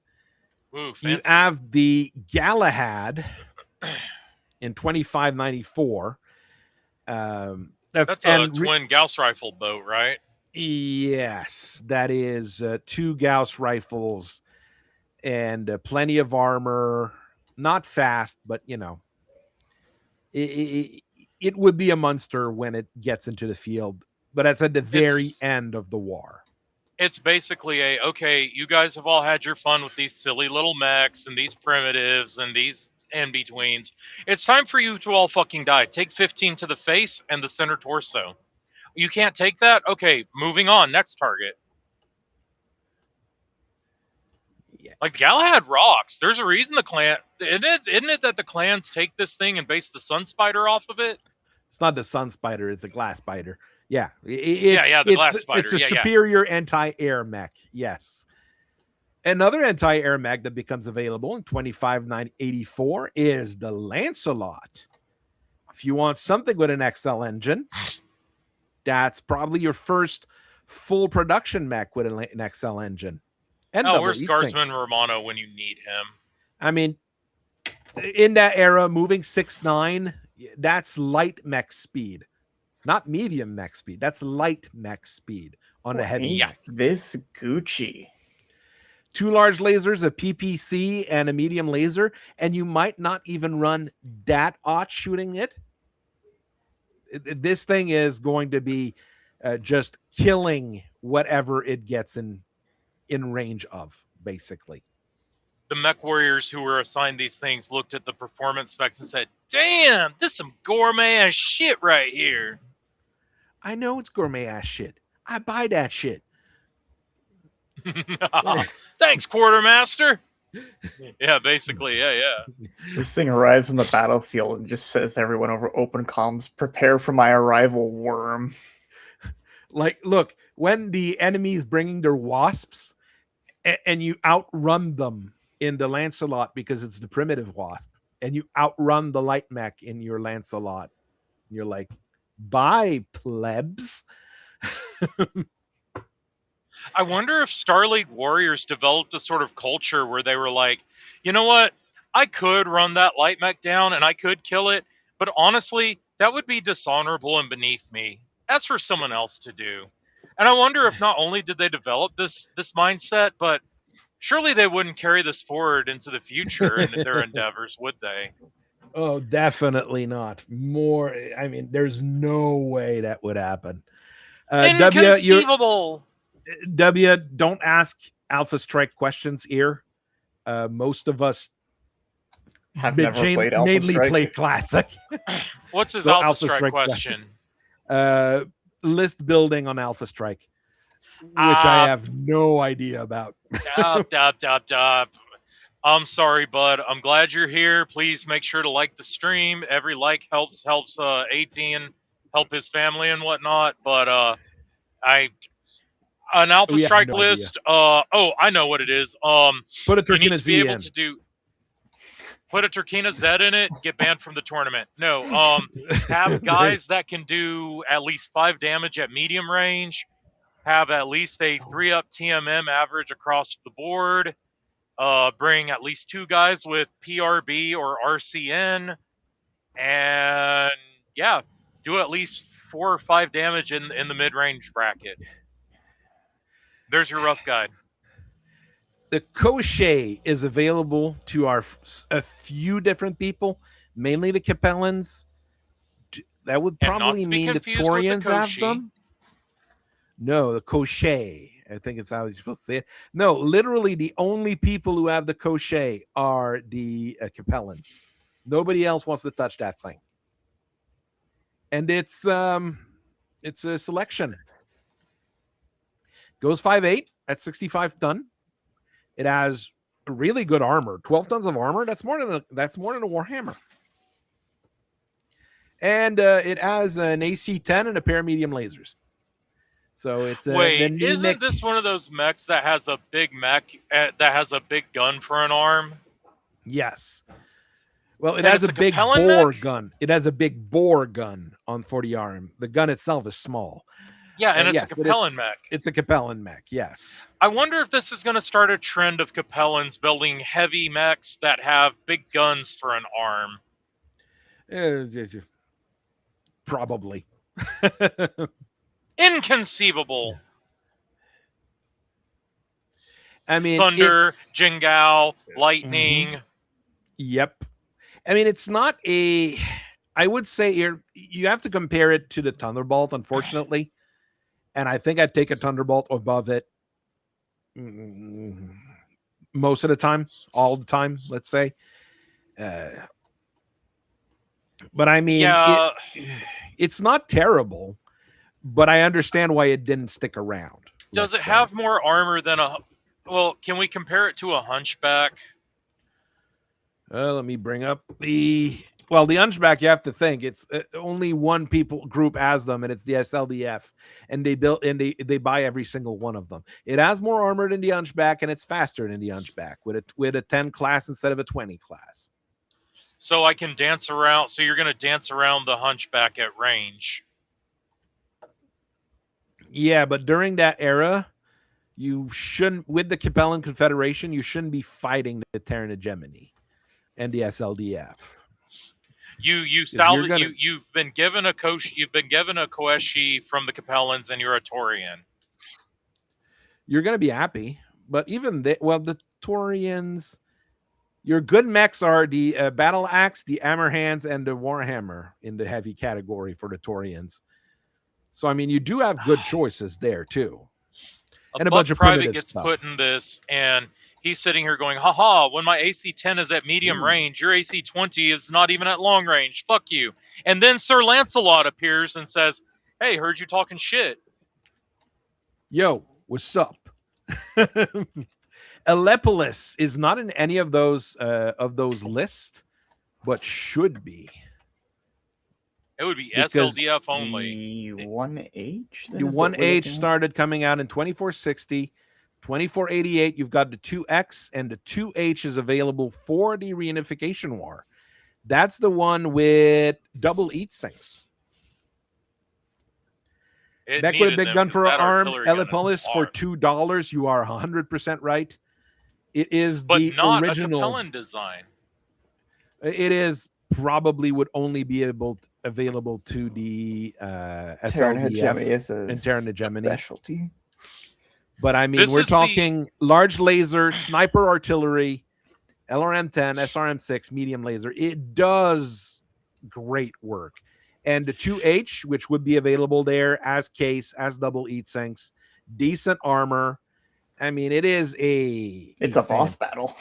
You're not going to see this thing salvaged and anyone running a captured or salvaged one, because this is the mech that you march it and the rest of the company of Holopolis off of the dropship. They advance a map sheet, then they start laying down the hate. When the order to evacuate is given, they're the first ones on the dropship. Usually, yeah. And if you're trying to ambush them, deadgum, they do have the firepower to repel your skirmishers and your strikers who have broken the line. The thing is, the skirmishers that would break the line would be usually other tanks. So you've got the guns to take out other tanks. You've got Or the would be light SRM-6 mechs. for that, yes. It would be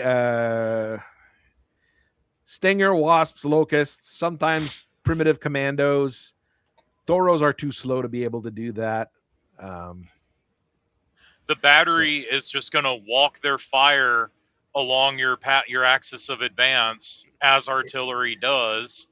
And what is it? It's a sniper, isn't it? Yep, it is a sniper. So that's 20 damage to the hex and 10 to the surrounding hexes. Yeah, your leg is gone. Light mechs are not going to appreciate that. The Koshi is a glass cannon. No, the Koshi is not a glass cannon. It's got tons of armor. He might be thinking of the light mech, the standard Koshi. The Koshi, not the Koshi. There's odd mechs in that era. There's that. Odd mechs in the assault category. Banshees, you're going to have the primitive Banshee being used by a lot of people. I'm sorry, but the model that Ironwind Metals put out for the primitive Banshee looks really so cool. Freaking cool. I have a model for the primitive Thunderbolt, and I would rather run it over the CGL Thunderbolt just because it's blocky and chunky, and it just looks cool, dude. It just looks like a mech should. The thing is, the primitive Banshee is slow at 3.5, slow at 3.5.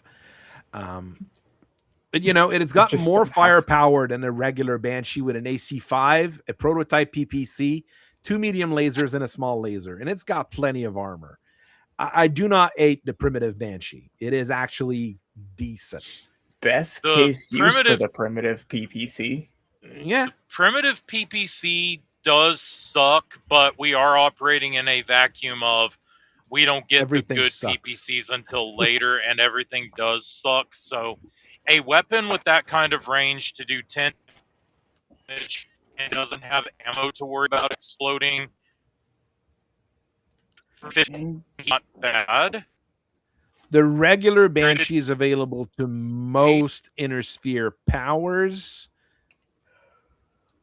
not the periphery powers, but most of the other powers. But I mean, 4.6, we said that it's decently fast in that era.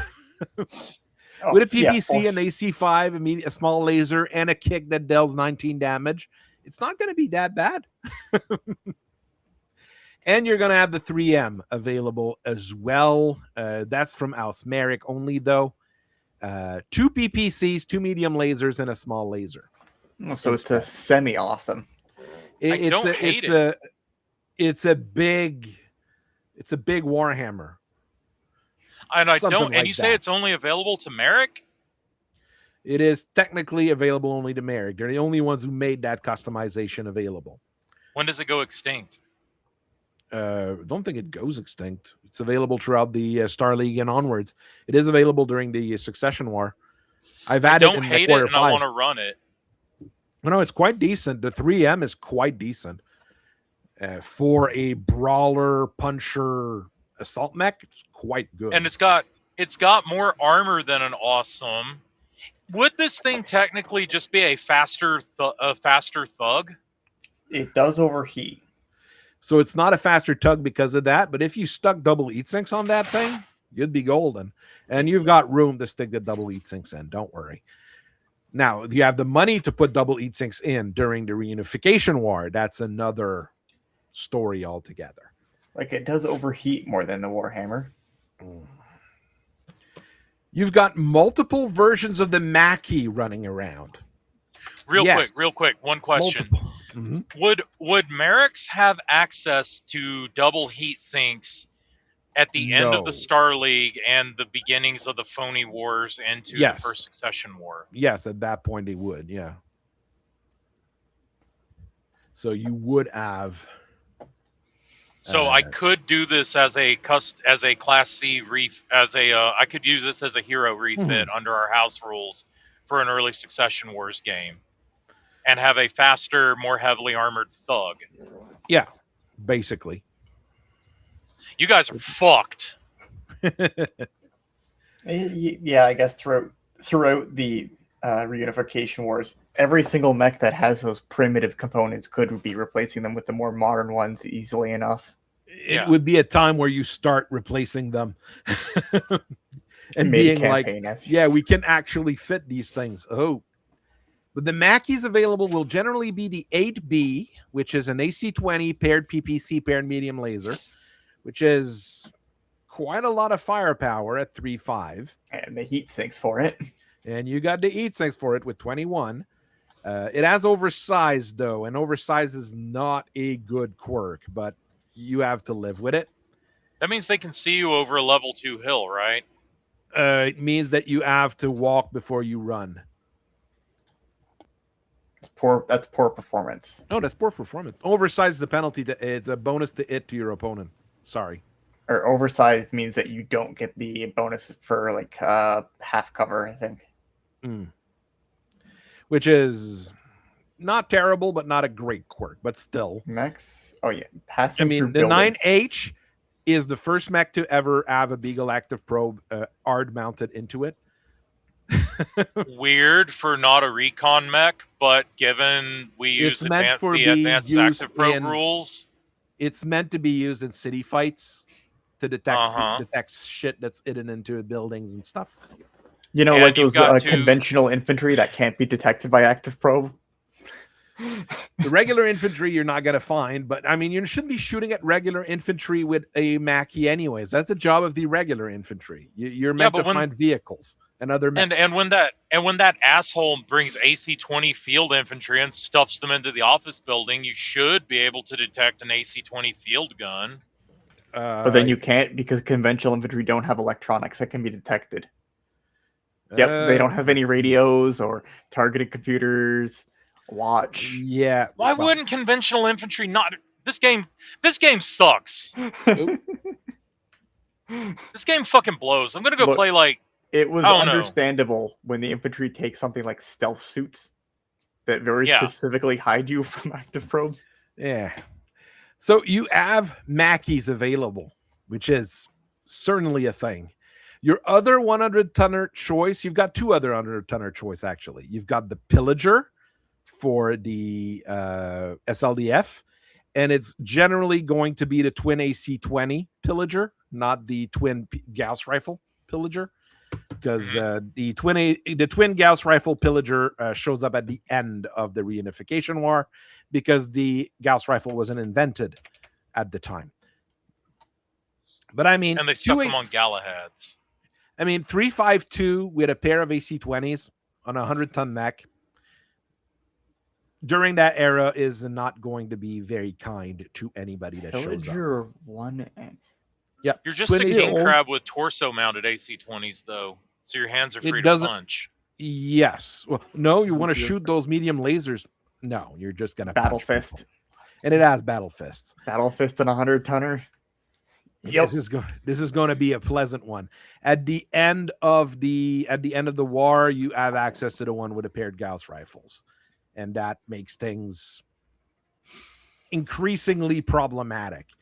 Same thing, you're going to have the Islander at the end of the war as well, which is also very problematic.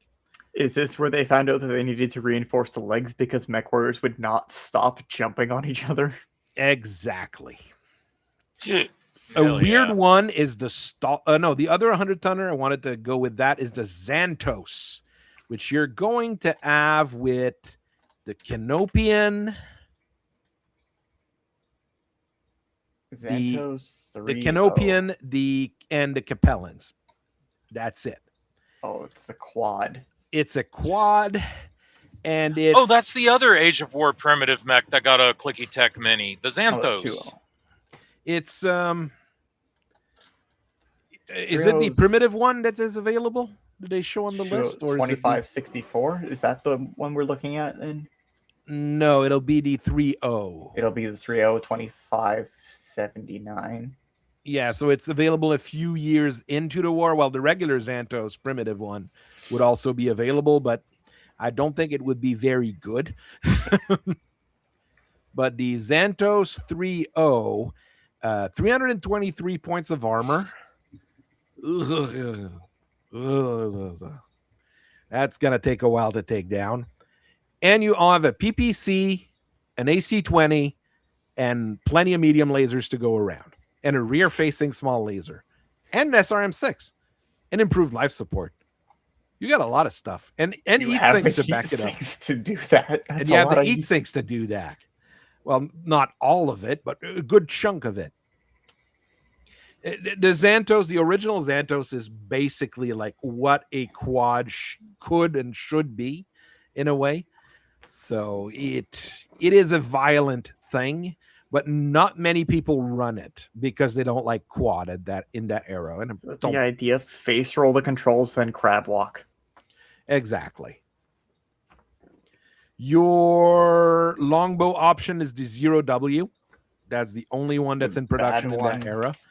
And yes, to say it's the bad one is kind, actually. It's like, oh, what makes it bad? Look at the armor on the arms. Well, 144 points of armor is certainly a choice, and 9 points of armor in the arms is enough to stop a large laser. Enough to protect your extremely vulnerable and valuable LRM-20s. Yeah, it is the bad. Technically, the OW2's also available. This one has armor in the arms. Yeah, they fixed the armor in the arms. So that's a big improvement. For dropping a small laser. Yeah, that's a drastic improvement. But those are basically your longbow options. So you have longbows. You're still telling the mech warrior, do not draw a line of sight to something.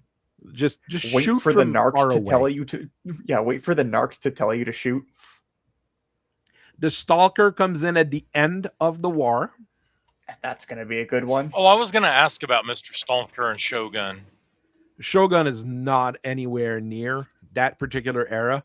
You've got the Striker, however, which is a forgotten mech. I will have to do a video on it one day, but it's not like it has a whole lot of variants. It got a like mini, an alternative, an 80-ton all-purpose. It's like the shootist all-purpose mech. It's basically an 80-ton. Didn't it get a mini in the Snorzy Regulars box? No, it didn't. Not the Strikers. The Snorzy Irregular. It's something else. The Striker doesn't have a mini. Jumping Guillotine, Frankenmech, Jumping Highlander. I don't think it is the Striker. It must have an Iron Winds one, but I've never seen anything other than that. PPC, AC5, large laser, 3 medium lasers. Not that many heat sinks, goes 4.6. It's your run-of-the-mill average assault mech that's meant. I mean, it's kind of like a fat bad. Thunderbolt. It honestly isn't good. Yeah, it's available to just about everyone in the Star League, in the general Star League capacity here. So, not terrible. You've got the Ymir that's going to be available to the Lyrans and the Lyrans. Yeah, that's about it. It's the modern Ymir. So it's the decent one. I won't say good, but decent one. I mean, it won't win fights for you, but it will likely do well enough. It's the 2B, yeah. No, not the 2B. It's the which one is available? Yeah, it would be Yeah, the it's the 2B or 2B. It's 2E. the 2B. Yeah, the same era for the two. Or AC5 large laser, lots of SRM2s, LRM5s, a little bit of everything. The other one's a pair of PPC and an LRM10 and an SRM6. It's kind of a bigger tug in a way. Oh wow! So after they're messing around in all those lighter, more primitive mechs, they finally got together and made something good. I mean, I like the Commando, and it came out around the same time from the Lyrans for the modern version, so it's not bad, but Just they are moving as fast as your more lighter mechs. True. The Emperor is the 1A version that is going to be available, because the really fancy Emperor doesn't come out for another. And I mean, you have to appreciate the dedication they put on it. 353, so it's a jumping assault mech, probably the first jumping assault mech. No, yeah, it would be the first jumping assault mech in 2502.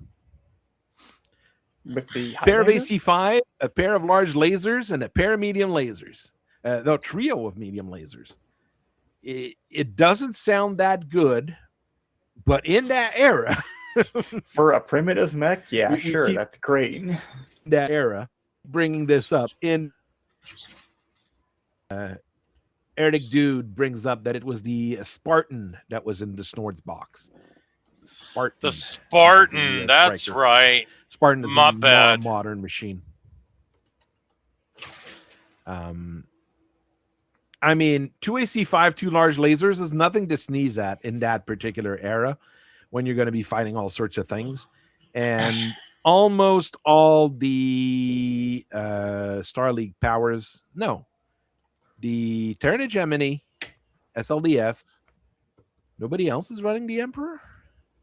No, the Lyrans have Emperors. The Canopians have them. The Outworlds Alliance, Rimworlds Republic, like everybody but the Star League powers is using them. Jeez. But I mean, it's going to be a good choice.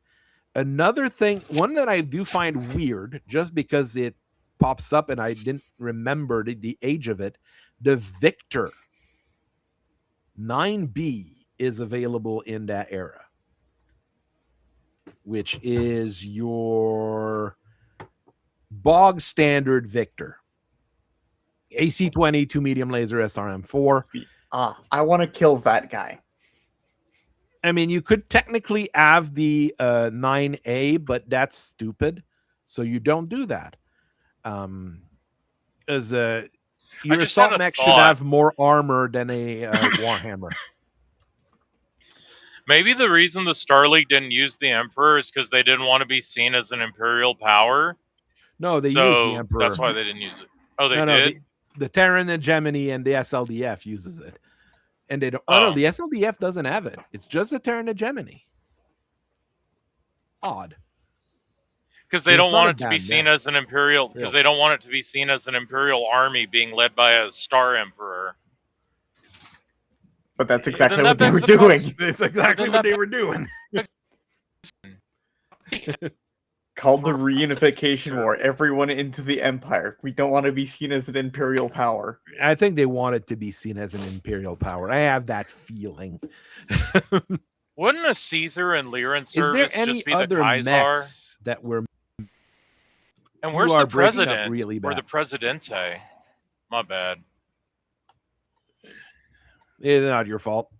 The Von Roars was in production, but it wasn't in production long enough to be in use in that era. Same with the Swordsman. Draconis Combine built, and then they really just didn't like the guy who built it. No, the Von Rohrs was the family that replaced Auscarita for a while. Oh, and that's then why they were didn't like deposed. him. Also used the name Ebby for it, so snake, but they kind of stopped producing it for some reason. Oh wait, there's a good reason for that. Can I mean, you but there would imagine be probably someone? a few of those running Can you around. imagine a whole faction not using a decently good mech because they have this concept of it has been tainted?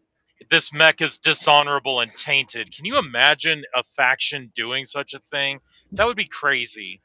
Nope. Anyways, look at my It'd be completely crazy. unrelated conjurer. Here's the heavy. The swordsman would be available at 4.6. The production swordsman, 4.6, 2 medium laser, an AC5, an LRM5, SRM4, and a small laser on a 40-ton mech. That sounds like a lot of guns. The Fed Sons were just figuring out how to build a mech domestically. And then they made this, and then they realized their primitive version is really bad. The primitive is really bad. This one is just bad. But even there, if I was given this thing during the would be sad. I'd be okay with it. I'd be okay with it. Until you realize how the chameleon is in production, but the chameleon wouldn't be used in frontline combat. So we can I like it if its armor wasn't so bad. Remove that one from the list. Or is it me that's having internet issues? Everybody's breaking up. I'm kind of. I need to check my now. internet. My computer's having issues. I'm a little bit rural out in the middle of Nowhereville, Kentucky right now. Okay, well, we'll keep going. Chameleon.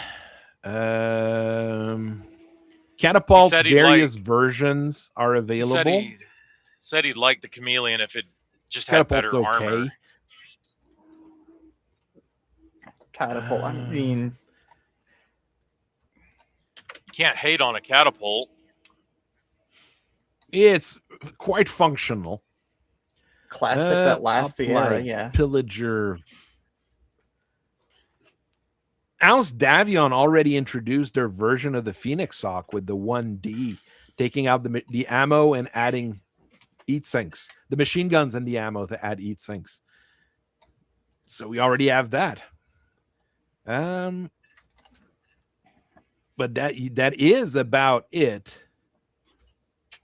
Because unless there's some experimental stuff that we're missing, the Bellerophon wasn't in production long enough. It didn't even, walk off the production line, so that wouldn't be a thing.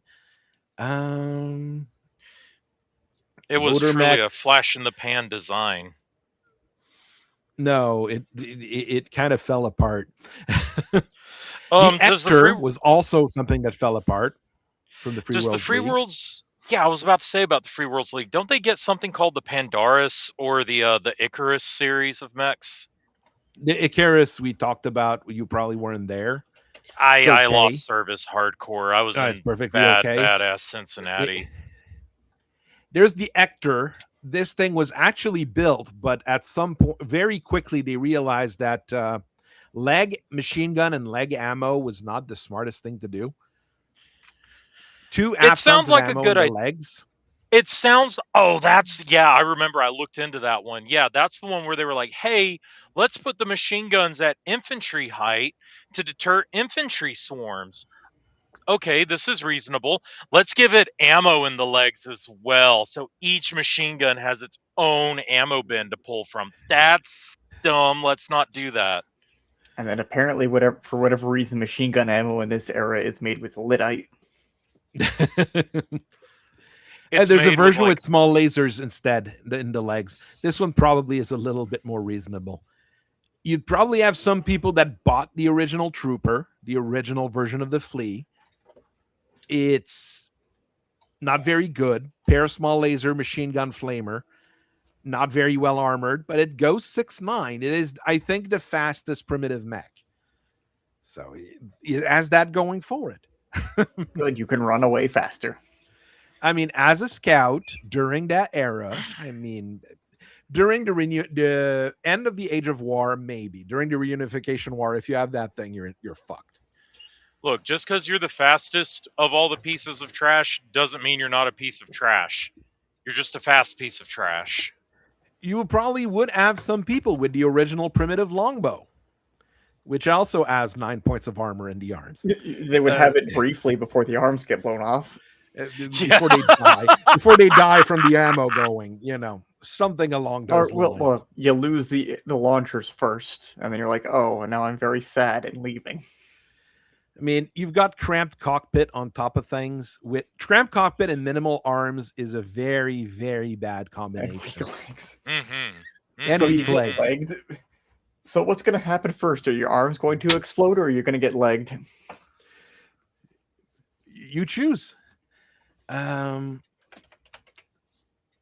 don't think the Fire B1A, the Wham A, is in Mega Mech. You would have probably there is the Wham B is there, not the Wham A. Not the Wham A.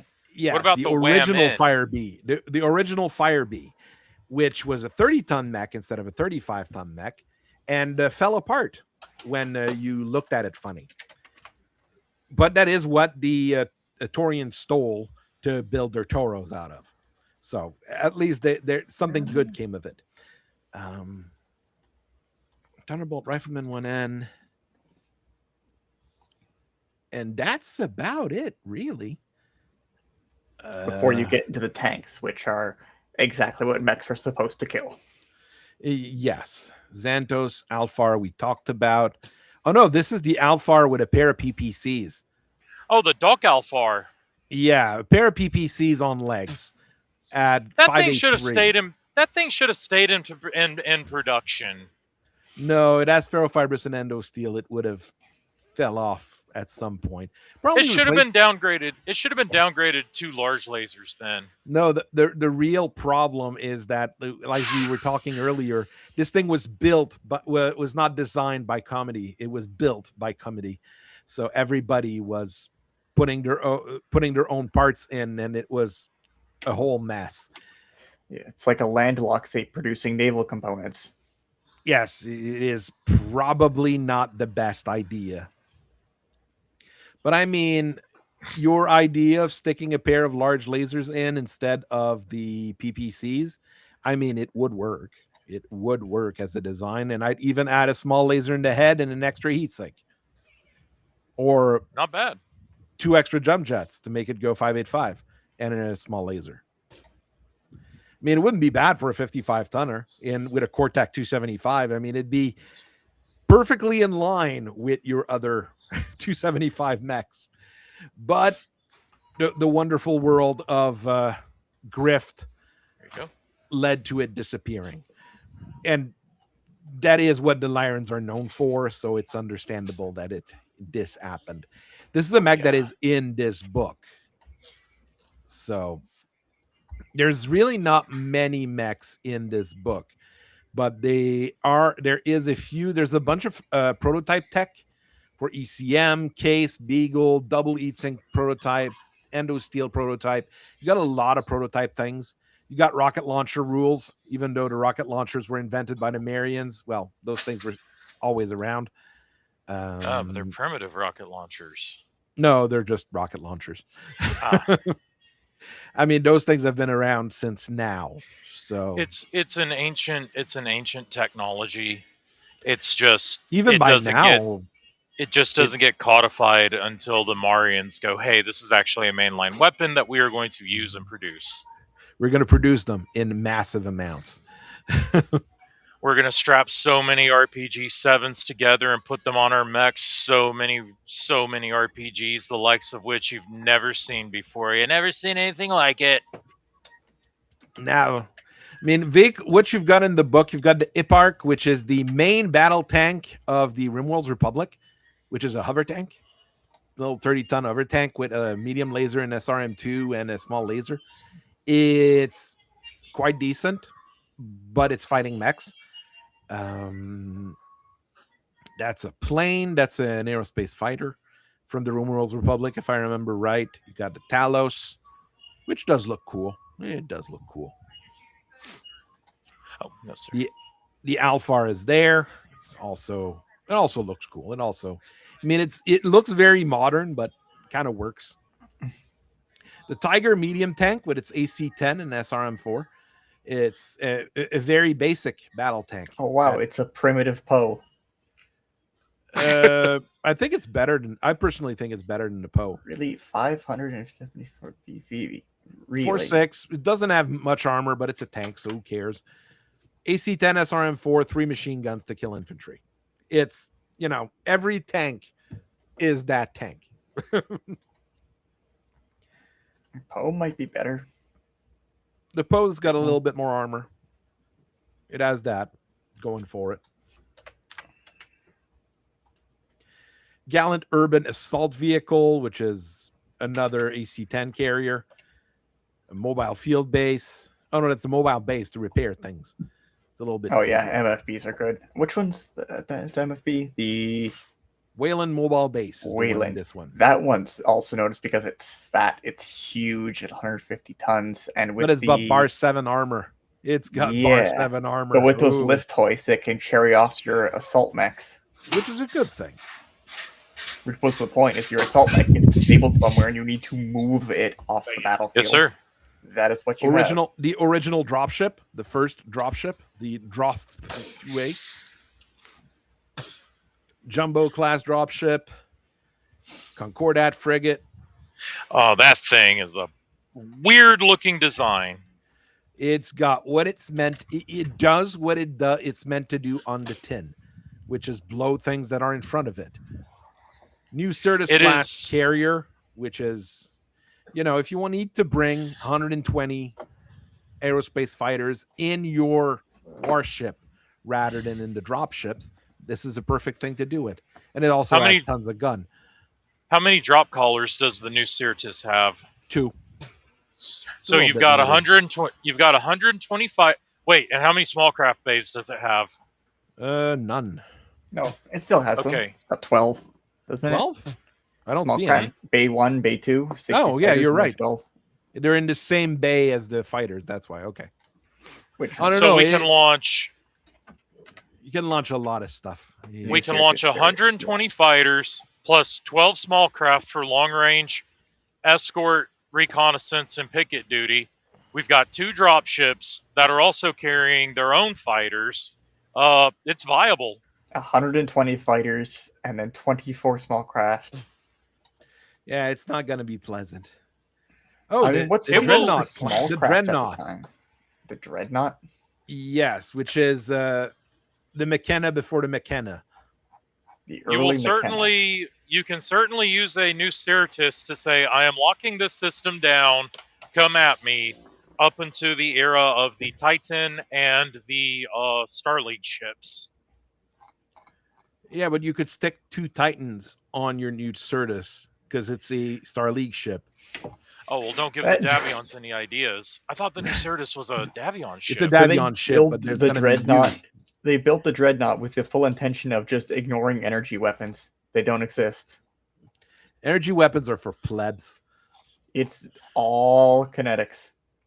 All naval autocannons. At least they're not all capital AC based. Oh no, you've got AC based, yes, so it has its sub batteries. But at the time, it was probably It was probably thought that way.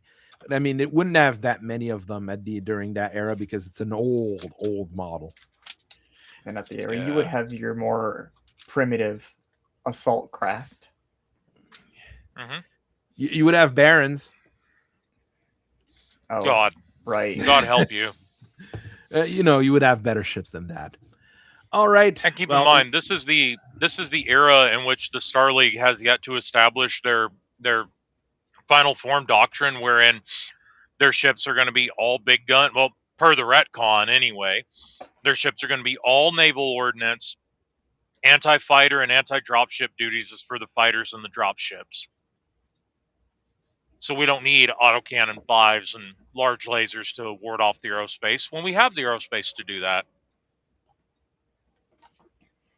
All right, so that was a look at an era that nobody really plays in, but that would probably be fun to do every once in a while.